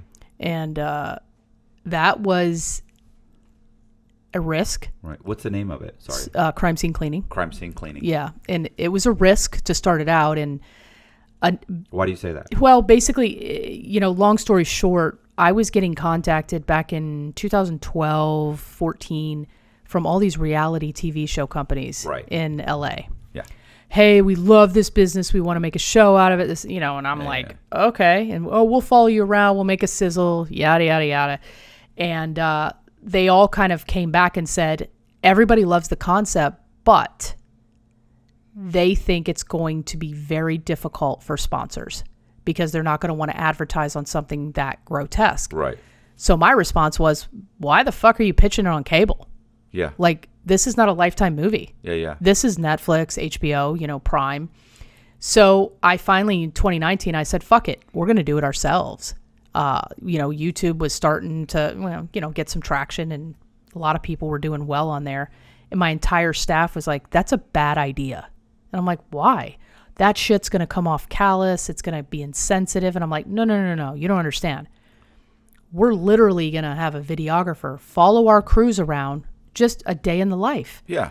We're going to make it educational. What we do, why we do it. And I don't have to be in the middle of the crime scene making jokes and cracking jokes. Like, no, this is how the process, this is what happens. Like, I can... So I said, I think it's a chance we take. Yeah. So we did it, and within the first 2 months, we had 100,000 subscribers. I'm like, fuck. Right. Yeah. You should have done this 5 years ago. I should have done this 5 years ago. Exactly. And not listen to you fucks. So we did it, and, you know, now we're almost at 1 million subs. We're at 4.5 million on TikTok. People love to see this shit. They love the gore. Right. They love, I mean, as gross as it sounds, they want to see what it looks like when you blow your fucking brains out. Right. And I'm pulling your eyeball out of the drywall. So what's happening with the what's happening with advertisers? Like, I mean, the videos you're monetized, so people are advertising. Oh yeah, they are advertising, and you know, I find it hypocritical, kind of how YouTube formulates their algorithm, because obviously our content does not meet their guidelines. No. But they're like, hey, those motherfuckers have viewers. Yeah. So instead of giving them the normal split, which, you know, I don't know, 70-30, us 70, them 30, they just fucking reversed it. They take the 70, we get the 30, and they call it limited ads. Yeah. You know, so but they're still advertising. Oh, fuck yeah. There's tons of advertisers. We're doing sponsorships for people that don't necessarily need to be aligned with cleaning or restoration. You know, we've done headphones, for Christ's sake. You name it, we're still... Hoover gave us a sponsorship with their vacuums and stuff. Right. But I mean, the AdSense, the thing about the AdSense is that YouTube's, that the advertisers that are connected with AdSense, they don't know where their videos are showing up. If you meet their demographics, it's different than you getting a sponsorship. That's if they know it's on your show. True. I'm saying the AdSense. True. If it's AdSense, like, it could be like all they're saying is, look. No, they're looking for demographics. Right, we're looking for demographics. Right. If she meets this demographic, exactly, they're putting it we on don't there. care right, what and it our is. demographic is ironically 75% female. Really? Yeah, Listen, between the age of 35 and 55. And that's remember we were talking about, like, that's the thing, is that, like, true crime is like almost female. It's like 80% female. Yes, correct. But it's 80% female when it's connected to murders, serial killer murders, Right. you know, blood and gore. Right. But if you have things like fraud and con men and scams, They don't care. they're not interested. Yeah. That's why mine is Yours like is male. Yeah. it's like 95, 96% male. Right. Women are interested in the story too. So what I had to do was not only say, we're going to clean this up and this is how we do it. We need to give them the story. Right. What happened to this guy? What kind of life did he live? Why did he do what he do? That's what women want. They want to know the story behind it. Men are more like, show me the fucking brains. Okay. Right? Which, is anyone Yeah. really surprised by that? Yeah. No. Look at, like, you know, horror movies. That's probably majority male because there's really not a theme there. All right. Okay. You know, but if you look at like a Lifetime channel, that's Yeah, yeah. real. That's all female. Yeah. It's more about the story The than it story. is the ultimate That's what murder women want. or whatever. And that's why these true crime channels, they're doing so well because women are tuning in and paying attention. Yeah. Man, almost 1 million subscribers. Yeah. And Since 2019. Yeah. So man, we should have been at a I'm million dragging, last bro. year. And no, you're not. No, you're not. You're not at all. I'm always yelling at him. I mean, yeah. It's Connor's fault. It's It Connor is. and It Colby's is. fault. It is. You know, you Connor's should like, I probably just got fire them here. immediately. Yeah, he's like, I just got here. Like I've been here like a year. It's been a year? Almost a year. How'd you find him? Colby. He contacted Colby and said, "Hey, I want How'd to you get find into Colby? this." Colby, Tyler found Colby. Oh, okay. I just one day said to Tyler, "Look, I want to interview people, but I want to do like 3 cameras, like Yeah. Danny does. Right, and, right. You know, I want to do that. Like that's like the thing." And I was like, "But I can't work the cameras. I can't do the cameras in the switcher and Right. this and that. And I can buy the equipment." And Right. He said, "I'll find somebody for you." Yeah. And like 2 weeks later, he said, "Okay, can you meet this guy for breakfast at this time?" And Yeah. sure Bam. enough. Yeah. Oh, and Colby, Colby quit his job. Jesus. Colby was making like $100,000 a year as a working in a warehouse as a coordinator in like a warehouse, No way. You know, the truck doing Yeah. the trucks and everything. But he got to a point after so many years. He's got a daughter. He's a daughter. He's married, has a daughter, young guy, and he's just like, I got to that point where I was like, he went to his wife and said, "Look, I don't want to do this the rest of my life. Yeah. Like it's good money, but I'm at the point now where they're starting to kind of like elevate me, and I'm going to get Mm-hmm. stuck making so much money that I can't back out of it." Golden handcuffs. Yeah, and he said, I want to. This is what I want to do. I want to do YouTube. And she was like, "Okay, well, can we survive on that?" And he said, "Well, let me look into it." So as soon as he kind of started looking into it, he had a buddy that was going to hire him to run his channel. He has a sporting goods store. Yeah.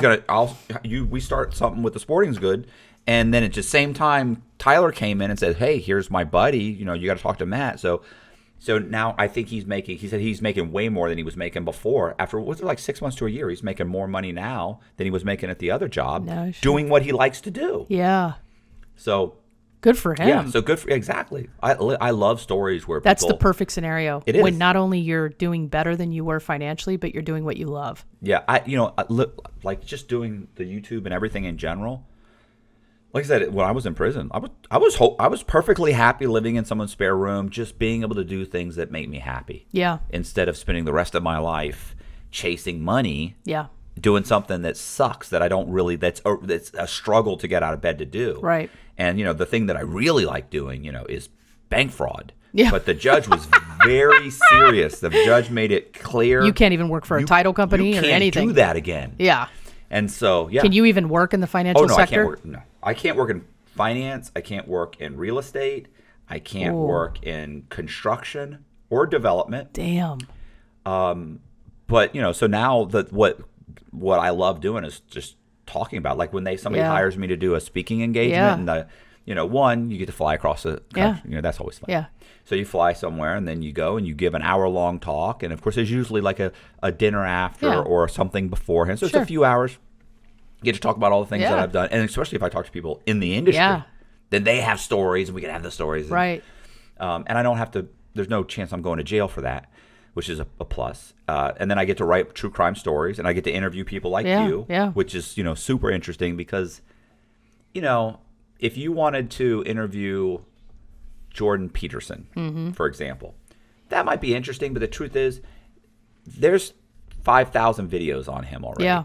But there's not 5,000 videos on someone in your line of work. Right. There's not somebody that, like, that to me is unique. Even in prison, when I was writing guys' stories, like, a lot of these guys have like, you talk to some drug dealer who's in there, and you talk to some guy who's like, I was raised in the project, my mom was a prostitute, my dad was in prison, I started selling drugs. Of course. And the problem with that story is, it's a good story. He's got snitches and bad cops and double crosses, and he's got a great story, but it's not unique. I can sit there and listen to. There's 1,000 other guys on this compound with that story. So what I would focus on is who can I talk to that has a different story. It's still a crime story. So it's Ephraim Deveroli. It's the gun runner. Yeah. It's a guy who's maybe the meth lab Yeah. but he's doing it in penthouses in Beverly Hills. I find that fascinating. Right. All of their different histories, what got them to where they went. I find it fascinating. Yeah, that's me too. Like, I love talking to those guys. Yeah. It's not that the crack dealer doesn't have a great story, but it's not unique enough for me to. They're dime a dozen. I've heard it 1,000 times. Yeah. The difference, I think, is when the empathy that I actually had for these drug dealers, these street level drug dealers, it's like when you give them no education, no path to do anything else, they don't know any different. What did you think was going to happen? Of course, I would do the same thing. Right. This is what's available to me. Everybody I know is doing it. Everybody I know is in drugs. It doesn't have a horrible stigma in my neighborhood or my family. Right. And if I go to prison, people will put money on my books and they'll come visit me. And this is it's a cycle, and I think they're focusing on the wrong problem. Let's go after drugs. No, it's way before that. Like, it's a supply and demand issue, right? Just like any business. Right. So why aren't we focused on what's causing the demand to begin with? Right. Yeah. I think that's the problem. And, the stigma is, wow, if you're a young black male and you're poor, your choice is to work at the 7-Eleven or deal drugs and actually be able to feed your family. Right. Yeah. Who wouldn't choose that? I mean, come on.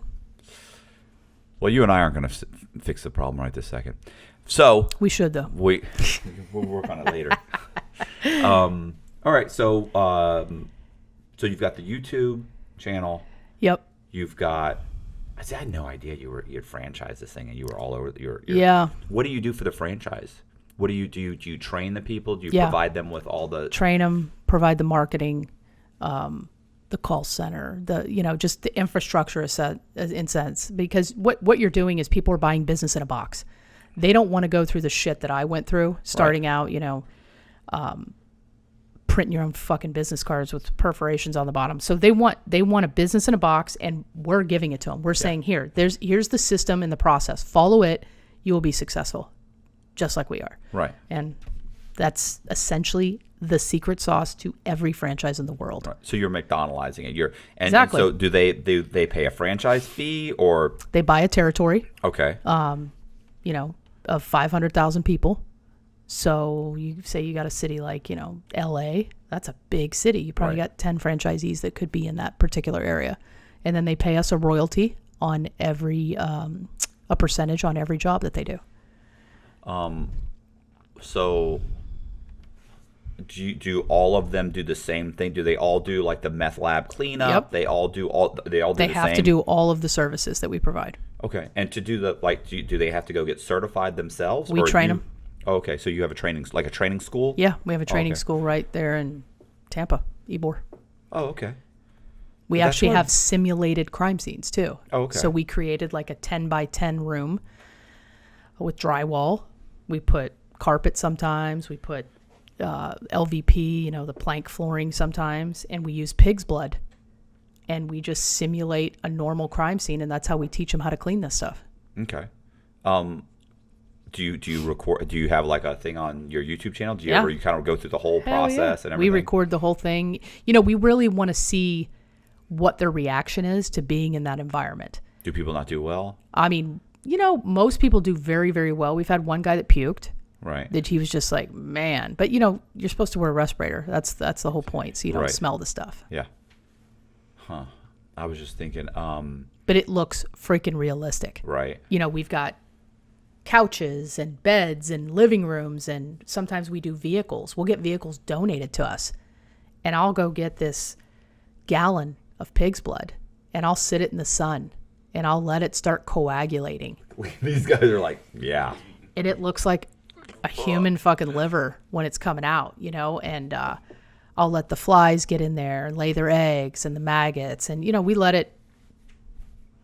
But you get desensitized to this, right? Like at some Well, point, like clearly. if you walk into a, you don't, you're just like, eh. I can eat a hamburger right in the middle of it. Yeah. Yeah. Oh my God. Yeah. That needs to be the clip. Yeah. yeah. There can be rotting corpses Yeah. and blood and And- guts and everything, and I'm and- sitting there eating. yeah. I can eat a burger. Pass me the Five Guys. Yeah. I'm good. Yeah, I'm good. Oh my Yeah. God, that's horrible. You know what's funny is it was I read like an article about psychopaths and what businesses psychopaths go into. Like what has the largest percentage of psychopaths? Like it was CEOs was like one of the No largest. shit. Yeah, CEOs. Well, they also fall in like, you know, so antisocial behavior in general follow, but narcissists. So sociopaths and narcissism a lot of times goes hand in hand. So you have it was CEOs, and then the next one was like surgeons, like doctors and surgeons. Oh, because yeah. to be The a narcissism. surgeon, But to be a surgeon, and it's cut godlike. into somebody, to cut into somebody, like to me, if you said, Matt, I'm paying you to cut into me, here's your scalpel, I would have a hard time physically cutting into somebody. It just would freak me out. And I'm pretty much a sociopath. Anyway, but I'd have a hard time. So in general, like that, it's funny. So I'm wondering, like people that say, hey, I'm going to go into this business, you know, I wonder if they're going into it because they're like, it won't affect me. Or they're saying, no, I can easily handle this. Are some people just easily handling it? No big deal? Yeah, but I think it's everyone has a morbid curiosity. So we get Like people slow down at car accidents. yeah, Right? Like they're like, rubbernecking it, looking at, you that know, always kills me. I'm like, hey, let's go. what are you doing? happened? They're like almost stopping. Yeah. The cops like, we want to see an arm. Yeah. We want to see, you know, a decapitation or something. remove the blanket, please. Yeah. But I think, you know, we get a lot of messages from followers and fans on social media that are, how do I get a job with you guys? This looks amazing. Like, who does that? Right. You know, like I look at a lobster commercial. I'm like, now that looks amazing, but I don't want to fucking work there. Right. But these people are like, hey, I'm enamored with death Yeah. and destruction, and I want to work there. And I'm like, hey, you're hired. Yeah. You need to start a franchise. Yeah, exactly. Or, you know, work with us. But a lot of people, it's not, it may look glamorous. I can't imagine how it would look glamorous, but in reality, it's fucking hard work. You're wearing a Tyvek suit, a respirator, which is like breathing through a straw. It's 110 fucking degrees in Florida. Right. You're sweating your tits off, and it's not glamorous by any means. You're miserable while you're doing it. And once they get into the reality of it, they're like, oh yeah, It's a lot of work. I'd rather, you know, go and eat a Big Mac Right. than sit here and sweat my tits off. Yeah, well, I think that's most things. The glamour, like you see the best part of it, and you realize, oh, wait a second, this is a lot of work. Yeah, but I think it's all mindset. So what I do is I look at it as a mess. For me, it is no different than if somebody just took a quart of motor oil and poured it in your living room. I would treat it exactly the same as I treat blood. It's just a mess to me because remember, the human is not there. Yeah, They're gone. Yeah. I mean, maybe some parts are left, but for the most part, I don't know who you are. I don't know what you look like. I don't know anything about you. I don't know your name. Sometimes I don't even know your fucking gender. right. You know, they won't even tell me. They'll just be like, hey, you know, clean up on aisle 9. Right. Okay, we're in there cleaning it up. I don't ask questions. When you're done, you probably have a feeling of satisfaction, right? Huge. Because I'm a big kind of before and after person, and this is kind of why I love flipping houses and remodeling, and because I want to see a transition. And the best satisfaction to me is for somebody to come in and go, where did it happen? Yeah. That's It's perfect for me. So it's funny because like when I was on the run, Mm-hmm. like I have plenty of money. I was still flipping houses. I would still Nice. buy a house, clean it up, fix it up, you know, do the whole thing. Yeah. It's like, well, why are you doing that? It's like, well, I have to do something. Like, yeah, Mm-hmm. but of all the things you could do, why would you do that? I'm like, I I like it. Like I would go in, I can pay someone to lay the wood floors. I like laying the wood floors. Right. I could pay someone to put in the French doors, but I like that. Yeah. Like, so there were certain things I'm like, no, I'm going to do the tile work. And they're like, okay. Are you sure? Like, have you ever done it before? I'm like, I enjoy doing it. So I would do those things. And I was talking to Danny one time. He was talking about painting. Like, do you like painting? I was like, yeah. I was like, and he's like, so you like it? So you like the, like, what do you like about it? I'm like, I like it when it's done. Yeah. Like the actual going through the process of it. I enjoy the process. Do you find it therapeutic? I do. Calming to you? Very calming. Yeah. Like time goes by. Like I feel the same way about writing. Yeah. Like I'll start writing. I'll wake up at 4 a.m. or something, and I'm down here and this and that. And I feel like I haven't done anything. And all of a sudden, I've written a couple paragraphs, and I'll turn around. Jess is making coffee, and I'm like, what are you doing up so early? And she's like, it's 5:45. Like you've been up for almost 2 hours. We gotta go to the gym soon. I'm like, I feel like I've been here 10 minutes. Yeah. And it's the same thing with painting. Like 3 hours will go by like that. People say, how long did it take you to do that? And I'm always like, I'm not, I can't really even tell you because the time passes so quickly for me. Right.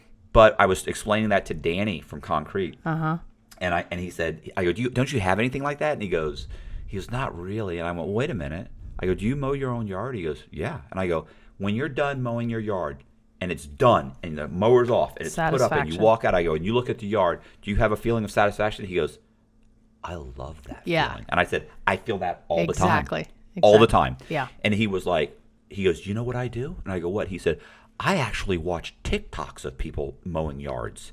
And I go, no, you don't. He goes, absolutely. Yeah. So we'll probably once a week, he'll send me a TikTok of some guy that's completely finished the yard, a yard. It's like a time lapse. It's so satisfying. And he does. He's like, I love this. Yeah. I love. Look at all the lines. Look what he did with the lines. Even ironing. Everyone hates ironing. I love it. Yeah. But when you're done, it's great. It's like that. It's awesome. I did that. Yeah. Yeah. Okay. I get that. Yeah. I get that. I don't think I think if you work in the warehouse in Walmart or you're a cashier, I don't think you ever get that satisfaction. No. And maybe they don't need that satisfaction. I don't know if everyone needs it, what we have, but when you find it, like your painting is my cleaning or remodeling. Right. That's why to me, like I was saying, like I'm okay if I wasn't making a living doing this enough to have a nice house and a nice car, whatever, and like I said, going to like buying a couple tickets and going to, Hollywood Horror, Halloween Horror Nights or something like that would, like, I'm lucky. I feel grateful. I'm that I'm in a position. Like if Jess said, "Hey, let's go to dinner tonight," they'd be like, I'm not going to be like, I don't know, we're strapped. Like I can go. Right. But if I was strapped and I had to stay in someone's spare room, I would still be doing exactly what I'm doing. Yeah. Like, because this is better than all that other stuff. Yeah, well, I mean, they say, if you enjoy what you do, you'll never work a day in your life, and eventually the money will come. I agree, but I would rather do what I love for $20,000 a year than do something I fucking hate for $1 million a year. Yeah. Well, I think that's what that was the problem with what Colby was doing, and luckily it's worked out. And something my dad always said. He said, "Look, don't do it for the money. Yes. Because if you're good at it and you love it, the money will come. It will. Don't focus on that." And he was. I agree with that. Right. I agree with that. 100%. He was a douchebag in a lot of ways, but in that sense, he was right. Yeah. Yeah. Is he still alive? No. He died when I was in prison. Oh, did he? Okay. Would he visit you in prison? He visited me a few times in prison. A few times. My mom came every 2 weeks, but he came maybe 3 times. Wow, your mom came every 2 weeks. Every 2 weeks for when I was at Coleman for 12 years. Well, you were at Coleman? Yeah. Okay. Yeah. I was in the county jail for a year, so she didn't do that at that period of time. She came a few times. But when I got to Coleman, it was every 2 weeks. No shit. I think she missed a month one time when she had her stroke. Oh, wow. That's a good mom right there. Yeah. She was a gangster. Wow. Yeah, my mom was a thug. What was the worst part of prison? Because you were a lot of years in there, so you had time to adapt. Years. It's it's funny because like probably the worst things. I heard the food's great. So here the problem with the food is that it wasn't great, but I never expected it to be great. Like when we did yeah. but I mean, Yeah. like, you'd be shocked how these guys complain. Are you serious? Like, you fucking believe they were serving us this shit? It's like, well, wait a second. Like it's a fucking Michelin, Yeah. restaurant. Yeah, it's like, bro, well, like when you were selling crack on the corner, Yeah. you were robbing banks. Exactly. Did you think, well, if I get arrested and go to prison for 10 years, at least they'll serve me good food? Like, Yeah, no. yeah. I thought I saw Shawshank slop. Yeah. Like it's gray. Exactly. It's a gray thing Yeah. that you're going to eat. Maybe it has some maggots in it. Yeah. You'll get used to it. Yeah. Pick them out. And that's what I genuinely thought. So when I first got there, I was amazed at how good the food was. Wow. You know, and the problem is it's very repetitious. But Oh, you get the same thing like every Monday, every Tuesday? Yeah, kind of like that. It's more like a 3-week cycle. Ah, okay. So you do get a lot of the same stuff. And there were some meals where you're like, I used to say, they'd be like, this fucking sucks. And I'd be like, it's a challenging meal. It's a challenge. Was it So enough, though, to fill you up? It was enough. So first Really? of all, Wow. I'd say 30% of the meals were not only acceptable, they were good. Wow. Like fried chicken, pizza. Yeah. You know, like they had hamburger day. Wow. You got French fries. You know, look, were It's they like summer camp, guys. right? Were they crispy French fries from McDonald's? No, they Yeah, weren't. But yeah. you're in prison. Right. Suck it up. Yeah. You know, but so there were, and then there were some meals where it was like I didn't like this meal, but like it was, you know, rice and beans. Like Yeah. I don't like it, but the Mexican guys love Yeah, it. right. You know, so that wasn't my meal. Right. Sometimes they served liver. Guys would have tons of liver. I can't stand liver. Yeah. But there were guys like, bro, liver. You gonna eat your liver cock? I'm Oh, like, my no. God. Yeah, like, here, take Right. it. And there's the thing. You can eat out of your locker. Like you Oh, can go you to can. you can go to commissary, so you can get a soup. Okay. You know, you can buy soups. You can buy some stuff from commissary if you have a job, if people send you money or something. So if you don't like it, well, then you say, well, bro, go down to your locker. So it's not just candy bars at the commissary. No. There's other stuff as Oh, no, well. there's other stuff. Okay. So anyway, you know, I would say that the food was much better than I thought. Much better than I thought. You know, it's not perfect, but, and listen, and this is another thing that killed me. Like they call them holiday meals, right? For like Thanksgiving. Yeah. Like, this is like your mom made Thanksgiving. Turkey, stuffing, the whole bit. Yeah. Sick to your stomach, so much Nice. food that it's insane. Same thing with, you know, Christmas. Same thing with, Yeah. you know, listen, it was so funny for like Halloween and stuff. Yeah. Like, or not Halloween, for I think it was like New Year's. Like they would literally close all the units down and they have you come out in a line and you go and you get cookies and you get hot chocolate. Holy shit. And I would sit there and I'd think, and guys would be like, man, you gonna go get your hot chocolate? Man, that's some bullshit. I was like, bet you're going to be in the line though. Yeah, exactly. And they're like, yeah. and it's like, first of all, it's humiliating. But secondly, you don't deserve that. Yeah, yeah. Exactly. So, yeah. You know what I'm saying? So it's like, this is insane. They give you a Christmas bag.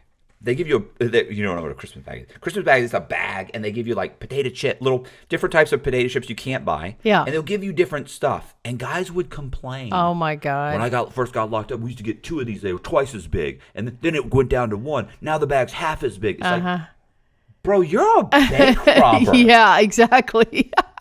They're giving you a Christmas bag. Uh-huh. They have a Christmas tree in the unit. Oh my God. Listen, one time they didn't put the Christmas tree up in the unit. Yeah. They weren't going to.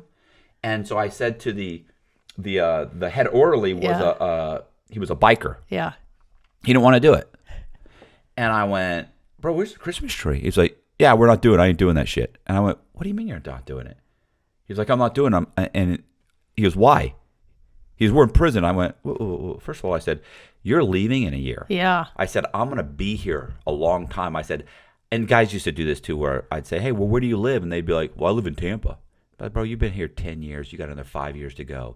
You live in B3. Yeah. Like you could tell yourself Yeah. that, oh, this ain't my house. Yeah. Listen, I lived in B4. Yeah. So I'm like, I live here. I want the Christmas tree. Yeah. I went to the counselor and I said, look, I want the Christmas tree up. Why don't we have a Christmas tree? And they'd be like, well, they don't want to put it up. I go, who? Billy? Yeah. Billy the jackass with the handlebar mustache. So, well, can I put it up? Yeah. I said, I live here. I want to see the Christmas tree. Right. And she goes, fucking Cox. She said, listen, you get as many people. She goes, I'm leaving in an hour. You have as many people in the unit want. And if there's enough people that ask for it, I'll put it up. I had like 20, 25 guys go and knock on the door and go, Christmas tree. Nice. Guys were like, I'm not doing that. I go, bro, you ever want anything from me? Yeah. You need to go do that. Like, Right. you fucking dick. Yeah. And then they'd go and they'd knock on the thing. Listen, we got the Christmas tree. Yeah, put up. good. It's stupid. Right. But Not it was- really. Yeah. But it's, That's your home right now. they have MP3 players there. Yeah. That cuts, I swear, that cuts 30% of your time off by having music. Yeah. You get to walk the track. You get to listen to it all. The problem is, too, in What do you prison, check it in and out? That type thing? No. You can buy it. Oh, And you okay. can download. They sell you music Oh. for $1.33 a download for your music. Well, that's what we fucking pay on iTunes. Oh, is it? Yeah. Oh, but this is. I always thought it was expensive because No. they used to always say that it was like It's on the expensive when you have $5 in your fucking account. Yeah. Yeah, then it is. Yeah. Yeah. So you did that, and you could listen to the music, and it's big because it's so loud in prison. People Yeah. are always like, "Oh, it's lonely and it's quiet." No, the hell No, it's not. it's low. Yeah, it's loud. Pray for loneliness. You know, I was shocked to find out there's a whole dating online thing with inmates Yeah. and people outside. Yeah. We actually had a fucking employee, a cleanup tech, that sought out a guy at Coleman, Okay. ended up marrying that motherfucker when he got out, had a kid with him, and then, of course, now they're divorced. But she was like 47, and he was like 23. Yeah, that I can see that happening. I didn't know that you guys could do the dating thing online. Yeah, well, you have somebody else kind of do it. You write a profile. Somebody else puts you on. There's like Pen Pal, whatever. Yeah. And then they get on Core Links. And so Core Links is the email system. Mm-hmm. So you basically send, it's almost like a text message. Like, you send an email, then they go on, they get it, then they can type something and they can send it back to you. And they can come and visit. Yeah, she did that. Yeah. She came and visited. Eventually, they got married. She could put money on his book. A lot of guys I'm will sure. pretend Just be to get the money. super interested Right. In some woman so that she's putting a few, because But let's face let's it. be honest. What does it take for a woman that's in the free world to seek out a guy that's incarcerated for many, many years? Yeah. What is she really looking for? I mean, it's probably very safe to her. Like, Yeah. she's got it. She can say she has a boyfriend. He doesn't take a lot of time. He needs her. It's semi-companionship. But there's also just weirdos where there are women in prison who are contacted by guys that literally want to date a woman in prison. They're fascinated by their crime. They're fascinated by Interesting. that she's locked up. The prison panty thing. I found out about that too. They love that shit. There's a lot of shit, man. People are disturbed. You know that more Yeah. than anybody. People Yeah. are weirdos. They've got some crazy fetishes.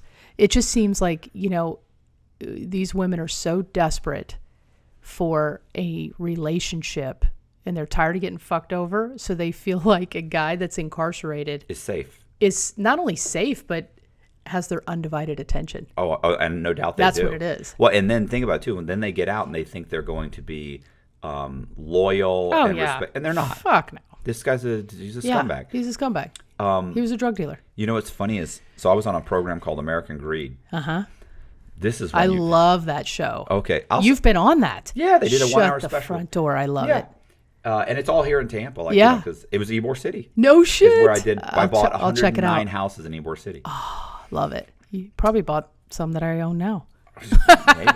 I've owned a bunch on Columbus. Yeah, that's where mine is. Yeah. Columbus and 9th. Yeah, I owned like 5 or 6 houses on Amelia Street. Mm-hmm. You've never heard this one, Connor. You're gonna like this. I had a guy. So first of all, let me tell you, SIS is like the FBI inside prison. Like they investigate the other officers. They investigate more complex crimes. After I'd been locked up, I'll wrap it up. After I'd been locked up, I came out on American Greed, did a 1 hour special. I started getting letters from a guy, and he said his name, Ted Underhill. Well, I don't know if Ted Underhill is a famous character by Chevy Chase. It's ridiculous, right? Okay. It was Underhill and such, law firm, whatever. And so the guy writes me a letter and says, "Dear Mr. Cox, he said he was a lawyer. They've taken up my case. They've appealed to the, everything about the letter was wrong. Yeah. The district court has said, okay, well, there's no district court. Yeah. And the DA, there's no DA. It's a U.S. attorney. Everything's wrong. And he just for two pages he went on and on. about how he was gonna how they were gonna have this a model that was infatuated. She was gonna be waiting in a limo when I got out. Like it was so just stupid. Yeah. So I read the whole thing and I'm kind of like laughing about it. And then in like the last paragraph or two, he says, "You'll no longer have to eat food where the inmates have masturbated into the food, and you're eating toenails. You'll no longer have to be subject to rapes. And don't worry. The model loves the fact that you look like a monkey." And I would, and don't be offended by that. He said, "Lots of people look like monkeys. It's not a big deal." Like he really like. What the fuck? But I'm reading this letter like it's already ridiculous. Yeah. Here's the funny thing about it is I take the letter, and I'm like, this is ridiculous. Yeah. You know, I put it in my locker. No big deal. Yeah. About a month later, I get another letter From the same guy. Yeah. Good news. Your appeal's going well. We've spoken with the judge. You know, he's agreed to knock off this much time. Blah blah blah. Writes that letter. You'll be released. Your new release date is next year. We're trying to get you into a halfway house now. But once again, starts talking about toenails in the food, and you know, I put the letter up. A month later, I get another letter, and it says, unfortunately, they've charged me with another crime, and they've added an additional 50 years, although my sentence was reduced. They've added. This goes on for, you know, he did miss a month or two. Yeah. 2-3 years. I end up with like 30 letters in a row. Wow. So one day, I get a call to SIS. And I go there to SIS, and I knock on the door, and it's a guy named Saccone.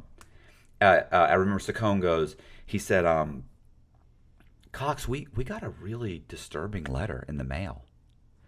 And he has it, and he goes, "It looks like this guy may have been writing you. Do you know who this is?" And I go, "Underhill." Yeah. That's Ted Underhill. And he goes, "Do you know him?" And I went, No, I don't know him. I assume he saw one of these programs. Yeah. He talks about my victims and how they're going to, at this point, they're going to kidnap me, and there's a plot to kill me. Yeah. They've talked to the FBI for me, and I'm like, you know, it's Ted Underhill. And I go through the whole thing, and he goes, I mean, he's talking about you being hurt and them kidnapping you and doing this. He's like, and he goes, "You have other letters like this?" And I go, "Yeah, I have about like 20 or 30 of them. I've kept almost all of them." And he went, "You don't."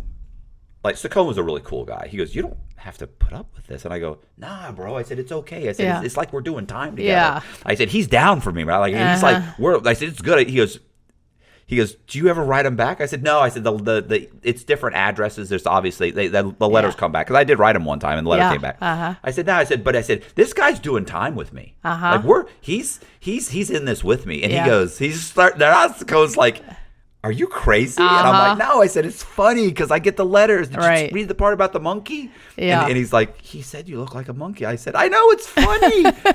And he's like, Saccone's like, "Okay, I go, can I have the letter? I'm going to add it to my collection." Yeah. And he's like, if you want the letter. So you never found out who it was? No, he stopped writing one time for 6 months. I probably ended up with 20 or 30 letters. Wow.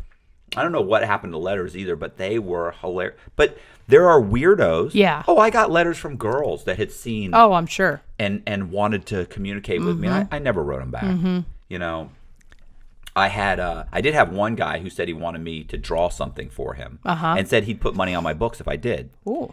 He ended up putting like $50 on my books, and then I sent him a picture. And he came back. He said, "Could you do another one in color?" I said, "Yeah, but the problem is you need colored pencils. You need this, you know that." And he said, "How much would that be?" I said, "It'd be a couple $100. So he goes, "Okay." He put $200 on my books. And What'd you draw for him? I drew a picture of. It was kind of like. Did you ever see? Oh God, it's famous. I actually have a picture over there. It's a Metropolis. Yeah. Yeah, the robot from Metropolis, and a couple different designs. Like, it wasn't anything weird. That's what he requested. He wanted that. Okay.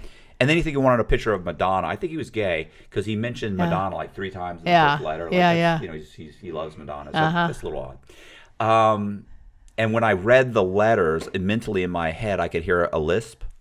Nice guy though. Put money on my books. And I remember I had a friend who in there. He's like, "Bro, what if this guy like wants to come see you?"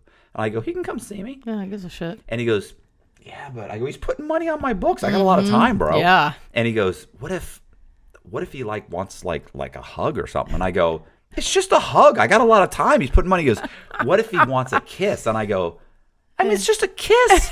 I mean, and he goes, what if it's more than, what if he wants like maybe to make out or something? I go, I got a lot of time. Okay.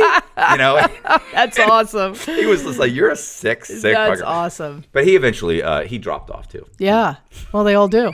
They can't do the time for that long, right? No, they can't do my time in their living room. My God. And everybody thinks that rapes are rampant. Oh, in prison. And my experience, which is not, Right. which is limited, they're not. No. Not at all. No. It's also like you have to join a gang. Yeah. And you're going to get stabbed. And you're going to stop it. Yeah. Stop it, man. And Yeah. now, look, there are prisons. I'm not saying that doesn't happen. Yeah, I think federal might be safer than. Definitely. Yeah. Federal space Yeah. way safer than state. And every state is different. Yeah. Like California state prisons Yeah. are horribly Are horrible. notorious for extreme violence and Yeah. gangs and rapes. Yeah. I think the difference is, and I always say this, like the problem with most federal prisons is that if you get stabbed in federal prison or in prison in general, like you had it coming. Like they didn't just randomly stab you. Like you ran up a debt you didn't pay. Yeah. They probably came to you and said, "Look, you owe Tom $400. You've been gambling. You owe him $400. You have to either work out a deal to pay it somehow, or make payments, or you have to check in and go to another prison." And guys go, "Fuck him, he ain't gonna do nothing." Okay, now he's not gonna sue you. Yeah. You're gonna get stabbed. He's going to stab you. Yeah. And the other thing is like in rape, like there's tons of gay guys in prison. Yeah. So they don't need to rape anybody. Right, You right. need to buy the guy a new pair of tennis shoes. Right. He's now your boyfriend. Right, Like right. that's it. It's not Exactly. a big deal. So How many of the guards are dirty? So when I was there, I would say not many. Not many. Not that there weren't some. Yeah. Look, you don't, to do some real damage, there can be 50 guards, and if 2 of them are dirty, they can be bringing in cell phones, drugs. yeah. Like it could really make things a problem for the rest of the institution in general. Problem is, after COVID, they went through and they asked a lot of the guards that had been there for a long time to please retire. So they retired and they hired new guards at a much lower rate. The problem with those guards is the senior guard in Coleman Low right now has like 2 years experience. He doesn't know how things work the way this guy who's been doing it for 15 years. Right. So he's not on top of it, and they are not making very much money at all. So well, they're that's bringing why I in find. cell phones. Well, they're ripe for. Supposedly there was a shakedown at the Low a couple months ago. They pulled like 200 phones. This Oh 1,800 my guys. They got God. like 200 cell phones. Wow. 1,800 guys. It's insane. My buddy Pete said, "Oh, if you want a cell phone," he goes, "you can get a cell phone like this. It's not a joke. You can make a call. You can get a call. You can text. You people, think that they would block the cell towers though around the prison? Also, then that interferes with the guards. The guards, yeah. It's So cell phones, drugs, easy to get. Yeah. Yeah. Yeah. Yeah. So obviously, there's guards bringing those in. Yeah. Yeah. Well, yeah. So now it's worse than ever when I was there. But then again, I don't, I wasn't trying to use a cell phone. Yeah. And I had multiple times guys offer me, if you need a cell phone or if you need to use one, Yeah. no, I'm good. Yeah. I don't have anybody I want to text or call. I'm not interested in getting tied up in that. And then, of course, you've got your number in the history now. Now Yeah. they check it against your phone yeah. record. And like, Yep. oh, you obviously somebody's calling somebody on you were Right. involved. Go to the shoot for 30 Right. days or 60 Right. days. But back to you. You're way more interesting. No.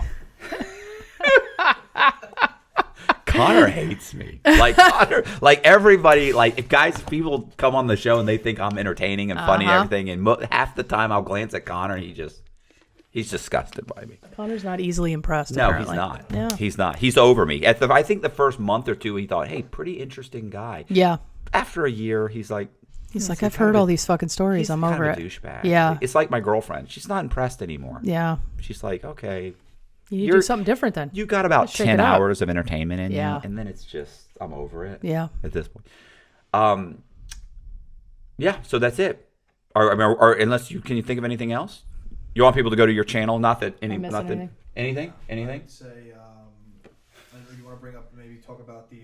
This is much more you want to get more involved in it, thinkific stuff.